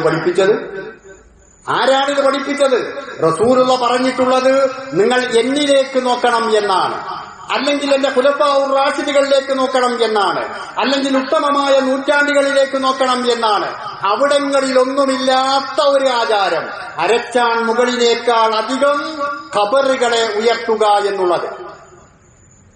നഹ റസൂലുള്ളാഹി സ്വല്ലല്ലാഹു അലൈഹി വസല്ലം അൻ യുജസ്സസൽ ഖബർ വഅൻ യുബ്ന അലൈഹി വഅൻ യുഖഅദ അലൈഹി. ഇമാം ബുഖാരിയും മുസ്ലിമുമെല്ലാം ഉദ്ധരിക്കുന്ന ഹദീസാണ്. നബി സല്ലല്ലാഹു അലൈഹി വസല്ലം വിരോധിച്ചിട്ടുണ്ട് ഖബർ കെട്ടിപ്പൊക്കുക എന്നത്, അതിന് കുമ്മായമിടുക എന്നുള്ളത്, അതുപോലെ തന്നെ അതിന്മേൽ ഇരിക്കുക, അനാദരവ് കാണിക്കുക എന്നത്, ഇതൊക്കെ പ്രവാചകൻ വിരോധിച്ചിട്ടുള്ള കാര്യമാണ്. എന്നാൽ ആ ഖബറുകൾ കെട്ടിയുണ്ടാക്കി, മഖ്ബറകൾ ഉണ്ടാക്കി അവിടേക്ക് ആളുകളെ ക്ഷണിക്കുക എന്നത് ആരുടെ മാതൃകയാണ്? റസൂലുള്ളാഹി സ്വല്ലല്ലാഹു അലൈഹി വസല്ലമ ജീവിച്ച കാലത്ത് ഒരുപാട് സഹാബത്ത് മരണപ്പെട്ടു പോയിട്ടുണ്ട്. അവരുടെ ശേഷക്രിയകൾ പ്രവാചകൻ സല്ലല്ലാഹു അലൈഹി വസല്ലം തന്നെ നിർവഹിച്ചിട്ടുണ്ട്. തന്നെ ഏറ്റവും കൂടുതൽ വേദനിപ്പിച്ചിട്ടുള്ള മരണങ്ങൾ ഒരുപാടുണ്ടായിട്ടുണ്ട്. അതിലൊന്ന് ഹംസ റളിയല്ലാഹു അൻഹുവിന്റേതായിരുന്നു. പിതൃവ്യനായ ഹംസ റളിയല്ലാഹു അൻഹു ഉഹദിന്റെ രണാങ്കണത്തിൽ വെച്ചുകൊണ്ട് വഹ്ശിയുടെ ചാട്ടുളിയേറ്റുകൊണ്ട് പിടഞ്ഞു മരിച്ചുപോയത് നമ്മൾ കേട്ട ചരിത്രമാണ്. ഹിന്ദ് തന്റെ കരളെടുത്തുകൊണ്ട് ചവച്ചു തുമ്പുന്നതും തന്റെ മൂക്കും ചെവിയും ലിംഗവും അരഞ്ഞെടുത്തുകൊണ്ട് മാല കെട്ടിക്കൊണ്ട് കഴുത്തിരത്തി നൃത്തമാടുന്നതും ചരിത്രത്തിൽ നമുക്ക് കാണാൻ സാധിക്കുന്നതാണ്. എന്നാൽ ആ പ്രവാചകൻ സല്ലല്ലാഹു അലൈഹി വസല്ലമയെ ഇത്രമാത്രം വേദനിച്ചിട്ടുള്ള തന്റെ പിതൃവ്യൻ കൂടിയായ ഹംസ റളിയല്ലാഹു അൻഹുവിന്റെ ഖബറെങ്കിലും സാധാരണ ഒരു ചാണിനേക്കാൾ അരച്ചാണിനേക്കാൾ അധികം അല്പം ഉയർന്നു നിൽക്കട്ടെ, അവിടേക്ക് ആളുകൾ കടന്നു വരട്ടെ, ശുഹദാക്കളാണ് എന്ന രൂപത്തിൽ കടന്നു വരട്ടെ എന്ന് റസൂലുള്ളാഹി തീരുമാനിച്ചോ? 70ഓളം യുദ്ധങ്ങൾ പ്രവാചകൻ സല്ലല്ലാഹു അലൈഹി വസല്ലമയുടെ കാലഘട്ടത്തിൽ ചെറുതും വലുതുമായ യുദ്ധങ്ങൾ ഉണ്ടായിട്ടുണ്ട്. അവിടെ വിശ്വാസികളായ ആളുകൾ, ഒരുപാട് ആളുകൾ ശുഹദാക്കളാക്കിയിട്ടുണ്ട്. ആ ശുഹദാക്കൾക്ക് ആർക്കെങ്കിലും പ്രവാചകൻ ഒരു മഖ്ബറയുണ്ടാക്കിയോ? എവിടെയെങ്കിലും ഒരു ഖബർ കെട്ടിയുയർത്തിയോ? നിങ്ങളുടെ ആഗ്രഹ സഫലീകരണത്തിന് വേണ്ടി, പേപ്പട്ടി വിഷ നിവാരണത്തിന് വേണ്ടി, മാറാരോഗങ്ങൾ മാറിക്കിട്ടുവാൻ വേണ്ടി, ആഗ്രഹ സഫലീകരണത്തിന് വേണ്ടി നിങ്ങൾ ആ ഖബറുകളെ സമീപിച്ചുകൊള്ളൂ എന്ന് റസൂലുള്ള ഏതെങ്കിലും ഒരു ഹദീസിൽ പറഞ്ഞോ? ഇതിന്റെ അർത്ഥം, ഇത് പറയുമ്പോൾ ചില സഹോദരങ്ങൾ പറയും, കണ്ടോ അവർ ഖബർ സിയാറത്തിനെ എതിർക്കുകയാണ്. പച്ചക്കള്ളമല്ലേ? മുജാഹിദുകൾ ഖബർ സിയാറത്തിനെ എതിർക്കുന്നില്ലെന്ന് മാത്രമല്ല, അതിനെ പ്രോത്സാഹിപ്പിക്കുകയാണ് ചെയ്യുന്നത്. ഖബർ സിയാറത്ത് ചെയ്യണം എന്നാണ് പറയുന്നത്. അവിടെ ചെന്നുകൊണ്ട് പറയുന്നത് എന്താ? അസ്സലാമു അലൈക്കും ദാറ ഖൗമിൽ മുഅ്മിനീൻ വ ഇന്നാ ഇൻഷാ അല്ലാഹു ബികും ലാഹിഖൂൻ അസ്അലുല്ലാഹു ലനാ വലക്കും അൽ ആഫിയ. ഇതാര് പഠിപ്പിച്ചതാ? അള്ളാന്റെ റസൂൽ പഠിപ്പിച്ചത്. അള്ളാന്റെ റസൂൽ പഠിപ്പിച്ച ഈ പ്രാർത്ഥനയിൽ അങ്ങോട്ട് കൊടുക്കാനുണ്ട്. എങ്ങോട്ട് കൊടുക്കാൻ? ഖബറിൽ അന്ത്യവിശ്രമം കൊള്ളുന്ന ആളുകൾക്ക് രക്ഷയ്ക്ക് വേണ്ടിയുള്ള പ്രാർത്ഥനയുണ്ട്. ഇങ്ങോട്ട് വല്ലതും ചോദിക്കുന്നുണ്ടോ? പ്രവാചകൻ പഠിപ്പിച്ച ആ പ്രാർത്ഥനയിൽ ഇല്ല. മറിച്ച് പ്രവാചകൻ പറഞ്ഞതുപോലെ ഫഇന്നഹാ തുദക്കിറുകുമുൽ ആഖിറ, ആ ഖബർ സിയാറത്ത് ആഖിറത്തിനെ കുറിച്ച് നിങ്ങൾക്ക് ബോധമുണ്ടാക്കും. ഫഇന്നഹാ തുദക്കിറുകുമുൽ മൗത, മരണത്തെക്കുറിച്ച് നിങ്ങൾക്ക് ബോധമുണ്ടാക്കും. ഫഇന്നഹാ തുദഹിദുകും ഫിദ്ദുനിയ, ദുനിയാവിനോട് നിങ്ങൾക്ക് വിരക്തിയുണ്ടാക്കും. ഇതൊക്കെ ഖബർ സിയാറത്തിന്റെ ലക്ഷ്യമാണ്. ആര് പഠിപ്പിച്ചു? മുത്തുനബി പഠിപ്പിച്ചു. ആ മുത്തുനബി പഠിപ്പിച്ചിട്ടുള്ള ലക്ഷ്യത്തിന് വേണ്ടി ഖബർ സിയാറത്ത് ചെയ്യണം. എന്നാൽ അത് ഇന്ന് ഉത്സവ കേന്ദ്രങ്ങളോ വിൽപ്പന ചരക്കുകളോ കാശുകൾ ലക്ഷങ്ങളും കോടികളും ഉണ്ടാക്കാനുള്ള കേന്ദ്രങ്ങളോ ആയി മാറിക്കഴിഞ്ഞിരിക്കുന്നു. അവിടെ നടക്കുന്ന നേർച്ചകളും കാര്യങ്ങളുമെല്ലാം ആ രൂപത്തിലാണ് എന്നതാണ് മുജാഹിദ് പ്രസ്ഥാനം പറയുന്നത്. ഇതെവിടെയാണ് തെറ്റാവുക? ഇതിന് വിരുദ്ധമായി അള്ളാഹുവിന്റെ റസൂലിന്റെ കാലത്ത് അദ്ദേഹം ജീവിച്ചിരിക്കുമ്പോൾ ഒരുപാട് ശുഹദാക്കൾ ഉണ്ടായിട്ട് ഇന്നാലിന്ന ആളുകളുടെ മഖ്ബറ അദ്ദേഹം ഉണ്ടാക്കിയിട്ടുണ്ട്. അതല്ലെങ്കിൽ പ്രവാചകൻ സല്ലല്ലാഹു അലൈഹി വസല്ലമയുടെ കാലശേഷം പ്രവാചകന്റെ മഖ്ബറ നിലവിലുണ്ടായിട്ടുണ്ട്. ഖുലഫാഉർ റാഷിദുടെ കാലഘട്ടത്തിൽ ഇന്നാലിന്ന മഖ്ബറകൾ ഉണ്ടായിട്ടുണ്ട്, അത് മുസ്ലിങ്ങൾ അംഗീകരിച്ചിട്ടുണ്ട് എന്ന് എവിടെയെങ്കിലും സത്യസന്ധമായി തെളിയുന്ന അവസ്ഥയുണ്ടാവണം. അങ്ങനെയുണ്ടായാൽ അതിന്റെ പിന്നാലെ നമ്മളും വരും, ആ രൂപത്തിൽ അതിനെ അംഗീകരിച്ചുകൊണ്ട് വരും. അതുകൊണ്ട് പ്രിയപ്പെട്ടവരെ, ഖബർ സിയാറത്ത് എന്ന് പറയുന്നത് അത് എല്ലാവർക്കും സുന്നത്തായിട്ടുള്ള കാര്യമാണ്.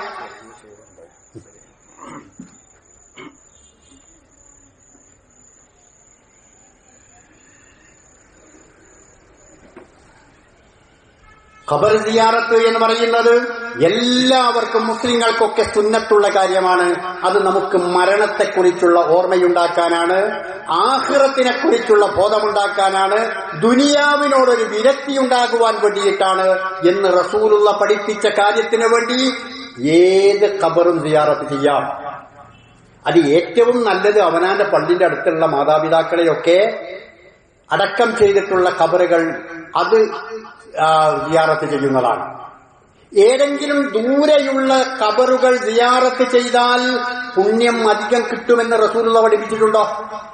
നമ്മൾ സിയാറത്ത് ടൂറുകളിലൂടെ 1000-ഓ 10,000-ഓ ചെലവഴിച്ചുകൊണ്ട് പല സ്ഥലങ്ങളിലൂടെ പോയാൽ അങ്ങനെ പോകുന്നതിന് പ്രത്യേകം പുണ്യമുണ്ടെന്ന് പറഞ്ഞിട്ടുണ്ടോ? ഇല്ല. തൊട്ടടുത്ത് തന്നെ പള്ളിയിൽ ഖബറുണ്ടായിരിക്കെ പിന്നെ എന്തിനാണ് നമ്മൾ മറ്റെവിടെയെങ്കിലും പോകേണ്ട ആവശ്യം? പിന്നെ അത് മാത്രവുമല്ല, നമുക്ക് ഏറ്റവും ബന്ധപ്പെട്ട ആളുകളാരാ? നമ്മുടെ അടുത്ത പള്ളികളിൽ, മഹല്ലുകളിൽ, ശ്മശാനങ്ങളിലുള്ള നമ്മുടെ മാതാപിതാക്കളാണ്, ഭാര്യ ഭർത്താക്കന്മാരാണ്, ബന്ധുമിത്രാദികളാണ്. അവർക്കല്ലേ നമ്മുടെ പ്രാർത്ഥന ആവശ്യമുള്ളത്? അവിടെയല്ലേ നമ്മൾ സിയാറത്ത് ചെയ്യേണ്ടത്? ഇതൊക്കെയല്ലേ മുജാഹിദുകൾ ഈ സമൂഹത്തോട് ചോദിക്കുന്നത്? ഇതല്ലേ ഈ സമൂഹത്തെ പഠിപ്പിക്കുന്നത്? വേണ്ടാത്ത കാര്യങ്ങൾ ഈ സമൂഹത്തിൽ ഛിദ്രതയുണ്ടാക്കുന്ന, അവരെ ഭിന്നിപ്പിക്കുന്ന ഏതെങ്കിലും കാര്യങ്ങൾ പറയുന്നുണ്ടോ? ഇല്ല, ഒന്നും പറയുന്നില്ല. അവർ മനസ്സിലാക്കിയിടത്ത് തെറ്റ് സംഭവിച്ചു പോയിട്ടുണ്ടെങ്കിൽ ഉണ്ടോ എന്ന് നമ്മളല്ല തീരുമാനിക്കേണ്ടത്. ഞാൻ ഇതുവരെ സംസാരിച്ചു. ഈ സംസാരത്തിനിടയിൽ ഞാൻ ആരെയും കുത്തുവാക്കുകൾ പ്രയോഗിച്ചുകൊണ്ട് വേദനിപ്പിച്ചിട്ടില്ല, ഒരാളെയും ഞാൻ ചീത്ത പറഞ്ഞിട്ടില്ല, ഏതെങ്കിലും പ്രസ്ഥാനങ്ങളെ പേരെടുത്തുകൊണ്ട് ഞാൻ മോശമാക്കിയിട്ടില്ല. മറിച്ച് ഇസ്ലാമിക സമൂഹം മനസ്സിലാക്കേണ്ടുന്ന നവോത്ഥാന ചിന്തകൾ എന്താണെന്നും മുജാഹിദ് പ്രസ്ഥാനം ഇവിടെ നിർവഹിച്ചു പോന്നിട്ടുള്ള കാര്യം എന്താണ് എന്നും വളരെ നല്ല രൂപത്തിൽ ബോധ്യപ്പെടുത്തുക മാത്രമാണ് ഞാൻ ചെയ്തത്. പ്രിയപ്പെട്ടവരെ, എനിക്ക് അവസാനമായി നിങ്ങളുടെ ശ്രദ്ധയിൽപ്പെടുത്താനുള്ളതും ഇതാണ്. ഇതുപോലെയുള്ള ഒരുപാട് കാര്യങ്ങളാണ് പ്രധാനമായും മുജാഹിദ് പ്രസ്ഥാനം ചെയ്തുകൊണ്ടിരിക്കുന്നത്. ഈമാനികമായ, വിശ്വാസപരമായ നവോത്ഥാന പ്രവർത്തനങ്ങൾ. ഇതിലൊരുപാട് കാര്യങ്ങൾ വീണ്ടും വിശദീകരിക്കാനുണ്ട്. ഇനി അതുപോലെ തന്നെ വേറെയും ഒരുപാട് നവോത്ഥാനമുണ്ട് കേട്ടോ. അത് സാംസ്കാരികമായിട്ടുള്ളതുണ്ട്, കുടുംബപരമായിട്ടുള്ളതുണ്ട്, അങ്ങനെയൊക്കെയുള്ള ഒരുപാട് നവോത്ഥാന പ്രവർത്തനങ്ങൾ. നോക്കൂ, നിങ്ങൾ പണ്ട് കാലത്ത് നമ്മുടെയൊക്കെ വീടുകളിൽ വിവാഹങ്ങൾ നടക്കുകയാണ് എങ്കിൽ അതൊരു കച്ചവടമായിരുന്നു. സ്ത്രീധനം എന്ന് പറയുന്ന ഒരു മാമൂല്, അതൊരു നിർബന്ധമാണ് എന്ന രൂപത്തിൽ നമുക്കിടയിലേക്ക് കടന്നുകൂടിയിരുന്നു. അവിടെ ഒരു നവോത്ഥാന പ്രവർത്തനം നടത്തി മുജാഹിദുകളായ ആളുകൾ വളരെ ശക്തമായ പ്രബോധന പ്രവർത്തനങ്ങളിലൂടെ ആ പണം നിഷിദ്ധമാണ്, അത് ഹറാമാണ്. ലാ തഅ്കുലൂ അംവാലക്കും ബൈനക്കും ബിൽ വാതിലി, അന്യായമായ നിലയിൽ നിങ്ങൾക്കിടയിലുള്ള ഭക്ഷണം ഭുജിക്കുവാൻ പാടില്ല, സമ്പത്ത് ഭുജിക്കുവാൻ പാടില്ല എന്ന് പറഞ്ഞ ആയത്തിന് വിരുദ്ധമാണ്. ആ വാങ്ങുന്ന പണമോ, ആ വാങ്ങുന്ന സ്വർണമോ, ആ നിബന്ധന വെക്കുന്ന ജോലിയോ, ആ നിബന്ധന വെക്കുന്ന വിഷയോ അവയൊന്നും തന്നെ ഹലാലായി മാറുന്നില്ല. അതുകൊണ്ട് ഹലാലാകുന്ന വിധത്തിലാകണം വിവാഹം, വളരെ മാന്യമായ രൂപത്തിലാകണം, ചെലവ് കുറഞ്ഞ രൂപത്തിലാകണം. അവിടെ ജനങ്ങൾക്ക് അതിന്റെ ഉത്ബോധനം പോലും അത്തരത്തിലുള്ള കാര്യങ്ങളെക്കുറിച്ച് ബോധ്യപ്പെടുത്തുന്നതാകണം. അപ്പോ വൈവാഹിക രംഗത്തുള്ള മാമൂലികളെക്കുറിച്ചുള്ള ബോധവൽക്കരണം, അതുപോലെ തന്നെ അതിനുശേഷമുണ്ടാകുന്ന ഒരുപാട് കാര്യങ്ങൾ ചില മദ്ഹബിന്റെ കിതാബുകളിലൊക്കെ എഴുതി വെച്ചിട്ടുണ്ട് എങ്കിലും പള്ള കാണൽ എന്ന പരിപാടി, അതിനുശേഷമുള്ള കൂട്ടിക്കൊണ്ടുപോകൽ എന്ന പരിപാടി, ഇങ്ങനെ ഒരുപാട് ആ സമൂഹത്തിൽ വ്യാപകമായിട്ടുള്ള, പ്രത്യേകിച്ച് പെൺവീട്ടുകാർക്ക് ഭാരമായി തീരുന്ന ഒരുപാട് അനാചാരങ്ങൾ, സമൂഹത്തിൽ നിറഞ്ഞു നിൽക്കുന്ന അനാചാരങ്ങൾ, ഈ അനാചാരങ്ങൾക്കിടയിലും എതിരിലും മുജാഹിദ് പ്രസ്ഥാനം ശക്തമായി രംഗത്തിറങ്ങി. ഒരുപാട് മാറ്റം ആ രംഗത്തുമുണ്ടാക്കാൻ മുജാഹിദ് പ്രസ്ഥാനത്തിന് സാധിച്ചു. വിശദീകരിക്കുവാൻ സമയമില്ലാത്തത് കൊണ്ട് ഞാൻ ആ ഭാഗം നിങ്ങളുടെ വായനക്കും ചിന്തക്കും ചർച്ചയ്ക്കും വേണ്ടി വിട്ടുവരികയാണ്. അതുപോലെ തന്നെ നാം ഒരു സമൂഹത്തിൽ ജീവിച്ചിരിക്കുന്നവരാണ്. ഇവിടെ വിവിധ തരത്തിലുള്ള മതവിശ്വാസികൾ ജീവിക്കുന്നുണ്ട്, മതമില്ലാത്തവർ ജീവിക്കുന്നുണ്ട്, അങ്ങനെ പലരും ഇവിടെ ജീവിക്കുന്നുണ്ട്. എല്ലാവരും ഒന്നിച്ച് ജീവിക്കുന്ന ഒരു പൂങ്കാവനമാണ് നമ്മുടെ നാട്. ഇന്ത്യ എന്ന് പറയുന്ന നാട് ഒരു പൂങ്കാവനമാണ്. അല്ലാമ ഇഖ്ബാൽ പറഞ്ഞതുപോലെ ആ മനുഷ്യ സാഹോദര്യം, മതസാഹോദര്യം, സൗഹൃദം ഇവിടെ നിലനിൽക്കേണ്ടതുണ്ട്. ഇടക്കാലത്ത് തീവ്രവാദ പ്രവർത്തനങ്ങൾ ശക്തി പ്രാപിച്ചപ്പോ, അത് ഒരു ഹിംസയുടെ രൂപത്തിലേക്ക് മാറിയപ്പോ അവിടെയും മുജാഹിദ് പ്രസ്ഥാനം ഇടപെട്ടു. തീവ്രവാദത്തിനെതിരെ ആദ്യമായി സർക്കാർ പോലും അതിന്റെ സംവിധാനങ്ങൾ ഉപയോഗിച്ചുകൊണ്ട് എതിർക്കുന്നതിന് മുമ്പേ തീവ്രവാദ വർഗീയ പ്രവർത്തനങ്ങൾക്കെതിരെ രംഗത്ത് വന്നത് മുജാഹിദ് പ്രസ്ഥാനത്തിന്റെ യുവജന വിഭാഗമായ ISM ആയിരുന്നു. അതിനെ ഏറ്റുപിടിച്ചുകൊണ്ട് പലരും രംഗത്ത് വന്നു. അത് ഹിംസയാണ്, നാശമാണ്, തീവ്രവാദം നാടിനാപത്താണ് എന്ന് പറഞ്ഞുകൊണ്ട് അത്തരത്തിലുള്ള നശീകരണ പ്രവർത്തനങ്ങൾക്കെതിരെ ശബ്ദിക്കുവാനും സമൂഹത്തിന്റെ നന്മയ്ക്ക് വേണ്ടി ഇവിടെയുള്ള മനുഷ്യരാരായിരുന്നാലും അവരുടെ സിരകളിലോടുന്നത് രക്തമാണ്. അവർക്ക് വേദനയും പ്രയാസവും ഒരുപോലെയാണ്, അവർക്ക് ദുഃഖവും സന്താപവും ഒരുപോലെയാണ്. അവിടെ മതവ്യത്യാസങ്ങളില്ല. അതുകൊണ്ട് മാനുഷിക മൂല്യങ്ങളിൽ വേർതിരിവ് കൽപ്പിക്കേണ്ടതില്ല. മാനുഷിക മൂല്യങ്ങളിൽ സംഘടനാ വ്യത്യാസങ്ങൾ കാണേണ്ടതില്ല, മതവ്യത്യാസങ്ങൾ കാണേണ്ടതില്ല. അങ്ങനെ ഒരു വൈര്യമോ വകതിരിവോ ഉണ്ടാവേണ്ടതില്ല. ഒറ്റക്കെട്ടായി ജീവിക്കുവാൻ ശ്രമിക്കണമെന്ന സന്ദേശവുമായി പ്രത്യേകിച്ച് മുജാഹിദ് പ്രസ്ഥാനത്തിന്റെ യുവജന വിഭാഗം രംഗത്തിറങ്ങി ഒരുപാട് പതിറ്റാണ്ടുകളായി ആ മേഖലയിൽ പ്രവർത്തിച്ചുകൊണ്ടിരിക്കുന്നു. ഇന്ന് നമ്മെ അലട്ടുന്ന ഏറ്റവും വലിയ പ്രശ്നം ലഹരിയാണ്. നമ്മുടെ നാടിനെ, നമ്മുടെ കുടുംബത്തെ എല്ലാം അലട്ടുന്ന പ്രശ്നമാണ് ലഹരി. നമ്മളെല്ലാവരും മുജാഹിദ് പള്ളികളിലെ മിമ്പറുകളിൽ നിന്ന് നിരന്തരമായി കൊണ്ട് ഇതിനെക്കുറിച്ചുള്ള ഉണർത്തലുകൾ ഉണ്ടാകും. അതിനെക്കുറിച്ച് പ്രത്യേകം ഖുതുബ പറയും, പ്രത്യേകം മറ്റു വിഷയങ്ങളിൽ സൂചിപ്പിക്കാൻ പറ്റുന്ന ഇടങ്ങൾ എവിടെയൊക്കെയാണ് അവിടെയൊക്കെയും സൂചിപ്പിക്കും. പൊതുപരിപാടികളും അതുപോലെ തന്നെയുള്ള ജാഗ്രതാ സദസ്സുകളും ഇങ്ങനെ ഒരുപാട് പദ്ധതികൾ ആവിഷ്കരിച്ചുകൊണ്ട് പ്രവർത്തിക്കുന്നുണ്ട്. ഇതൊക്കെ ഈ സമൂഹത്തെ സമുദ്ധരിക്കുവാൻ വേണ്ടിയിട്ടാണ്, അവരിൽ നവോത്ഥാനമുണ്ടാക്കുവാൻ വേണ്ടിയിട്ടാണ്. നാളെ പിറ്റേന്ന് നമ്മെ അടിച്ചുകൊല്ലുന്ന മക്കളാകരുത് വളർന്നു വരുന്ന തലമുറ. പണ്ടൊക്കെ നമ്മുടെ നാടുകളിൽ ഒരാൾ ലഹരി ഉപയോഗിച്ചു, പിടിച്ചു എന്നൊക്കെ പറയുമ്പോ നമുക്ക് സങ്കടമായിരുന്നു. കാരണം അന്ന് പല ആളുകളിലും അതില്ല. ഒറ്റപ്പെട്ട ആളുകളിൽ നിന്ന് അത് പിടിക്കുമ്പോ പടച്ചോനെ അവരവസ്ഥ എന്താണ്, ആ മാതാപിതാക്കൾ ആകെ കെഞ്ഞില്ലേ, ആ കുട്ടി കഷ്ടത്തിലായില്ലേ എന്ന സങ്കടമായിരുന്നു നമുക്കുണ്ടായിരുന്നത്. എന്നാൽ ഇന്നതല്ല. ഇന്ന് നമുക്ക് ഭയമാണ്. കാരണം എന്റെ വീട്ടിൽ നിന്ന്, എന്റെ മകന്റെ അടുത്ത് നിന്ന് എപ്പോഴാണ് ഈ മാരകമായ വിഷവസ്തുക്കൾ പിടിക്കപ്പെടുന്നത് എന്നറിയില്ല. എപ്പോഴാണ് അവന്റെ കണ്ണ് ചുവക്കുന്നത് എന്നറിയില്ല. എപ്പോഴാണ് എന്നെ ചെരവയെടുത്ത് അടിച്ചു കൊല്ലുന്നത് എന്നറിയില്ല. ഒരു ഉമ്മ നമസ്കരിക്കുന്ന സമയത്ത് മകൻ നോക്കി നിൽക്കുകയാ. ഉമ്മ റുക്കൂയിൽ പോയി, സുജൂദിൽ പോയി. ആ സുജൂദിൽ പോയ സമയത്ത് ചെരവയെടുത്തുകൊണ്ട് 10 മാസം ഗർഭം ധരിച്ച് തന്നെ നൊന്ത് പ്രസവിച്ച ആ മാതാവിന്റെ തലക്കടിച്ചു കൊല്ലുന്നു. ലഹരിയുടെ മാരകമായ വിപത്ത്. ഇങ്ങനെയുള്ള ഒരു കുടുംബത്തിലെ നിരവധി അംഗങ്ങളെ ഒന്നിച്ച് ഇല്ലാതെയാക്കുന്നു. സമൂഹത്തിന്റെ ആകമാനം പ്രശ്നമാകുന്നു. ഇന്ന് വളർന്നു വരുന്ന തലമുറ എന്ന് പറയുന്നത്. അവരെ മോചിപ്പിക്കുക എന്നതും നവോത്ഥാനമാണ്, ഇസ്ലാഹാണ്. അപ്പോ മുജാഹിദ് പ്രസ്ഥാനത്തിന്റെ ഇസ്ലാഹ് എന്ന് പറയുന്നത് പ്രധാനമായും വിശ്വാസ കാര്യങ്ങളിൽ നിന്ന് തുടങ്ങി, ഈമാനിൽ നിന്ന് തുടങ്ങി, അടിസ്ഥാനപരമായ തൗഹീദിൽ നിന്ന് തുടങ്ങി, അബദ്ധം സംഭവിക്കാനും തെറ്റുപിണയാനും സാധ്യതയുള്ള മേഖലകളെക്കുറിച്ചും അങ്ങനെ അകറ്റുപെട്ടു പോയിട്ടുള്ള വസ്തുതകളെക്കുറിച്ചും പ്രമാണങ്ങളുടെ വെളിച്ചത്തിൽ അവർക്ക് വിശദീകരിച്ചു കൊടുത്ത് ഈ സമൂഹത്തെ സമുദ്ധരിച്ചു കൊണ്ടുവരിക എന്നതാണ്. ആ പ്രവർത്തനമാണ് മുജാഹിദ് പ്രസ്ഥാനം നിർവഹിച്ചുകൊണ്ടിരിക്കുന്നത്. ഞാൻ അവസാനിപ്പിക്കുകയാണ്. പ്രിയപ്പെട്ടവര്, ഇന്നോ നാളെയോ ഈ ലോകത്തോട് വിട പറയേണ്ടവരാണ് നമ്മൾ ഓരോരുത്തരും. ഇവിടെ നാം ചിരഞ്ജീവികളല്ല.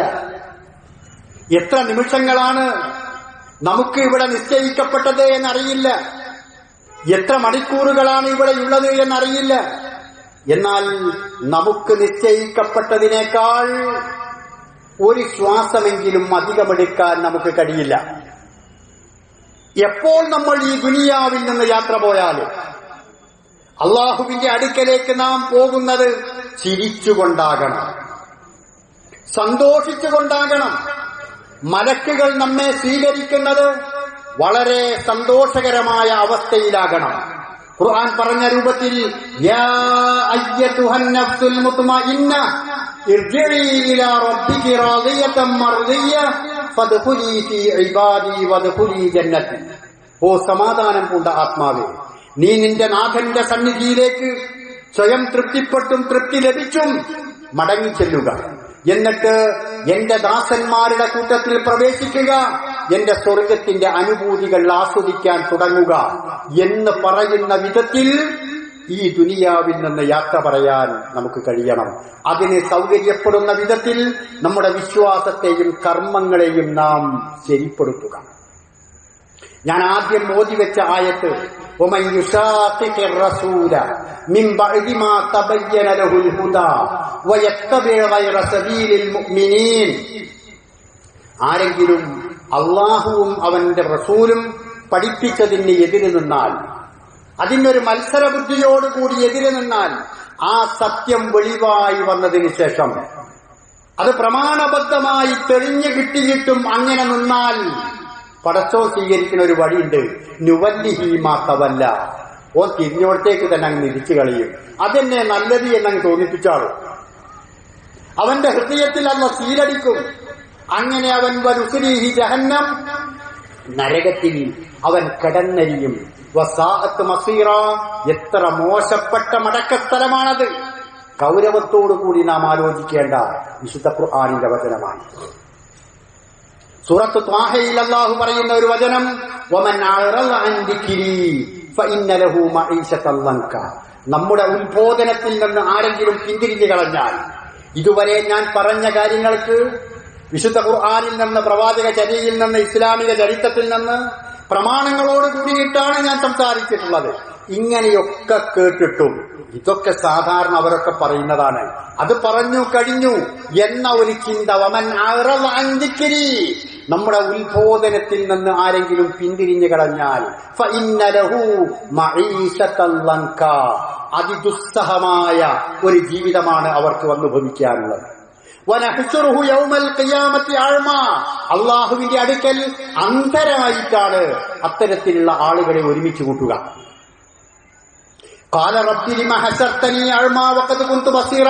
അപ്പോൾ അല്ലാഹുവിനോട് അവൻ ചോദിക്കും, അല്ല പടച്ചോനെ, എനിക്ക് ദുനിയാവിൽ കാഴ്ചശക്തി ഉണ്ടായിരുന്നുവല്ലോ, എന്തേ ഇപ്പോൾ എന്നെ അന്ധനാക്കിയത്? അല്ലാഹു പറയുന്ന മറുപടി, ഖാല കദാലിക് അതത്ക ആയാതുനാ ഫനസീതഹാ വകദാലിക അൽയൗമ തുൻസാ. എന്റെ ആയത്തുകൾ, എന്റെ ദൃഷ്ടാന്തങ്ങൾ നിനക്ക് വന്നെത്തി, അന്ന് നീ അത് മറന്നു കളഞ്ഞു, അത് നീ അംഗീകരിച്ചില്ല, പുറം തിരിഞ്ഞു നിന്നു, അതിനെ നീ പുറംകാലി കൊണ്ട് തട്ടിക്കളഞ്ഞു. ഇന്ന് ഞാനിതാ നിന്നെ മറക്കുകയാണ്. ഇങ്ങനെ ഒരു ദുരവസ്ഥ നമുക്ക് വരരുത്. അതുകൊണ്ട് ഈ ശബ്ദം കേട്ടിട്ടുള്ള മാന്യ സഹോദരങ്ങൾ പറഞ്ഞ കാര്യങ്ങളെക്കുറിച്ച് ആലോചിക്കുക, പഠിക്കുക. സത്യമുണ്ടെന്ന് തോന്നിയാൽ വിശാലമായി വീണ്ടും പഠിക്കാൻ തയ്യാറാവുക.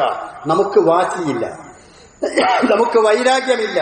നമുക്ക് ഏതെങ്കിലും രൂപത്തിൽ ആളുകളെ സംഘടനയിൽ മെമ്പർഷിപ്പ് എടുത്ത് ഇവിടെ ഏതെങ്കിലും വോട്ട് ബാങ്കുകൾ സ്ഥാപിക്കണം എന്നില്ല. മറിച്ച് സത്യമതത്തിന്റെ അനുയായികളായി, ഖുർആനിന്റെയും സുന്നത്തിന്റെയും അനുയായികളായി തീരാൻ, സ്വയം താൽപര്യമുള്ളവരായി തീരാൻ ഈ ദഅവത്ത് ഉപകരിക്കട്ടെ എന്ന് പറഞ്ഞുകൊണ്ട് ഞാൻ എന്റെ ഈ സംസാരം അവസാനിപ്പിക്കുന്നു.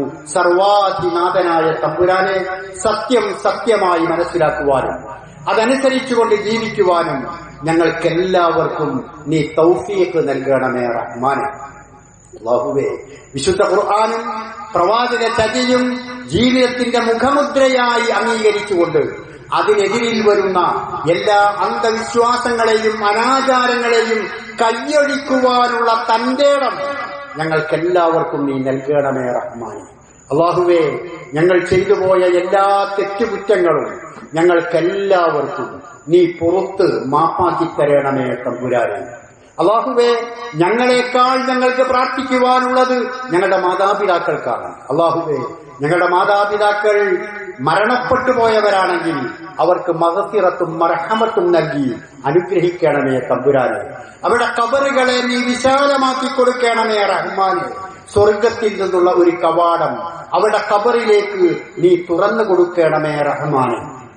അല്ലാഹുവേ, ഞങ്ങളുടെ മാതാപിതാക്കൾ ജീവിച്ചിരിക്കുന്നവരാണെങ്കിൽ ഞങ്ങളുടെ കണ്ണിന്റെ കൃഷ്ണമണി പോലെ അതിനേക്കാൾ പ്രാധാന്യത്തോടുകൂടി അവരെ നോക്കുന്ന, സംരക്ഷിക്കുന്ന, സ്നേഹിക്കുന്ന, തലോടുന്ന മക്കളായി ജീവിക്കാൻ നീ ഞങ്ങൾക്ക് സന്മനസ്സും തൗഫീഖും നൽകണമേ തമ്പുരാനെ. ഒരുപാട് വിഷമങ്ങളും പ്രയാസങ്ങളും രോഗങ്ങളുമെല്ലാം അനുഭവിക്കുന്ന ആളുകൾക്ക് അത്തരത്തിലുള്ള അവസ്ഥകളെല്ലാം നീ പരിഹരിച്ചു കൊടുക്കണമേ തമ്പുരാനെ. അവസാനം ലാ ഇലാഹ ഇല്ലല്ലാഹ് എന്ന കലിമത്തു ശഹാദത്ത് ഉച്ചരിച്ചുകൊണ്ട് ഈ ലോകത്തോട് വിട പറയുവാനുള്ള മഹാഭാഗ്യം നൽകി നീ ഞങ്ങളെ എല്ലാം അനുഗ്രഹിക്കണമേ റഹ്മാനെ. അല്ലാഹുമ്മ ഗ്ഫിർ ലിൽ മുഅ്മിനീന വൽ മുഅ്മിനാത്ത് المسلمين والمسلمات الأحياء منهم والأموات إنك مجيب الدعوات يا قاضي الحاجات. اللهم أحينا على الكتاب والسنة وأمتنا مع الإيمان والتوبة. اللهم هون علينا سكرات الموت. ربنا آتنا في الدنيا حسنة وفي الآخرة حسنة وقنا عذاب النار. وآخر دعوانا أن الحمد لله رب العالمين. السلام عليكم ورحمة الله.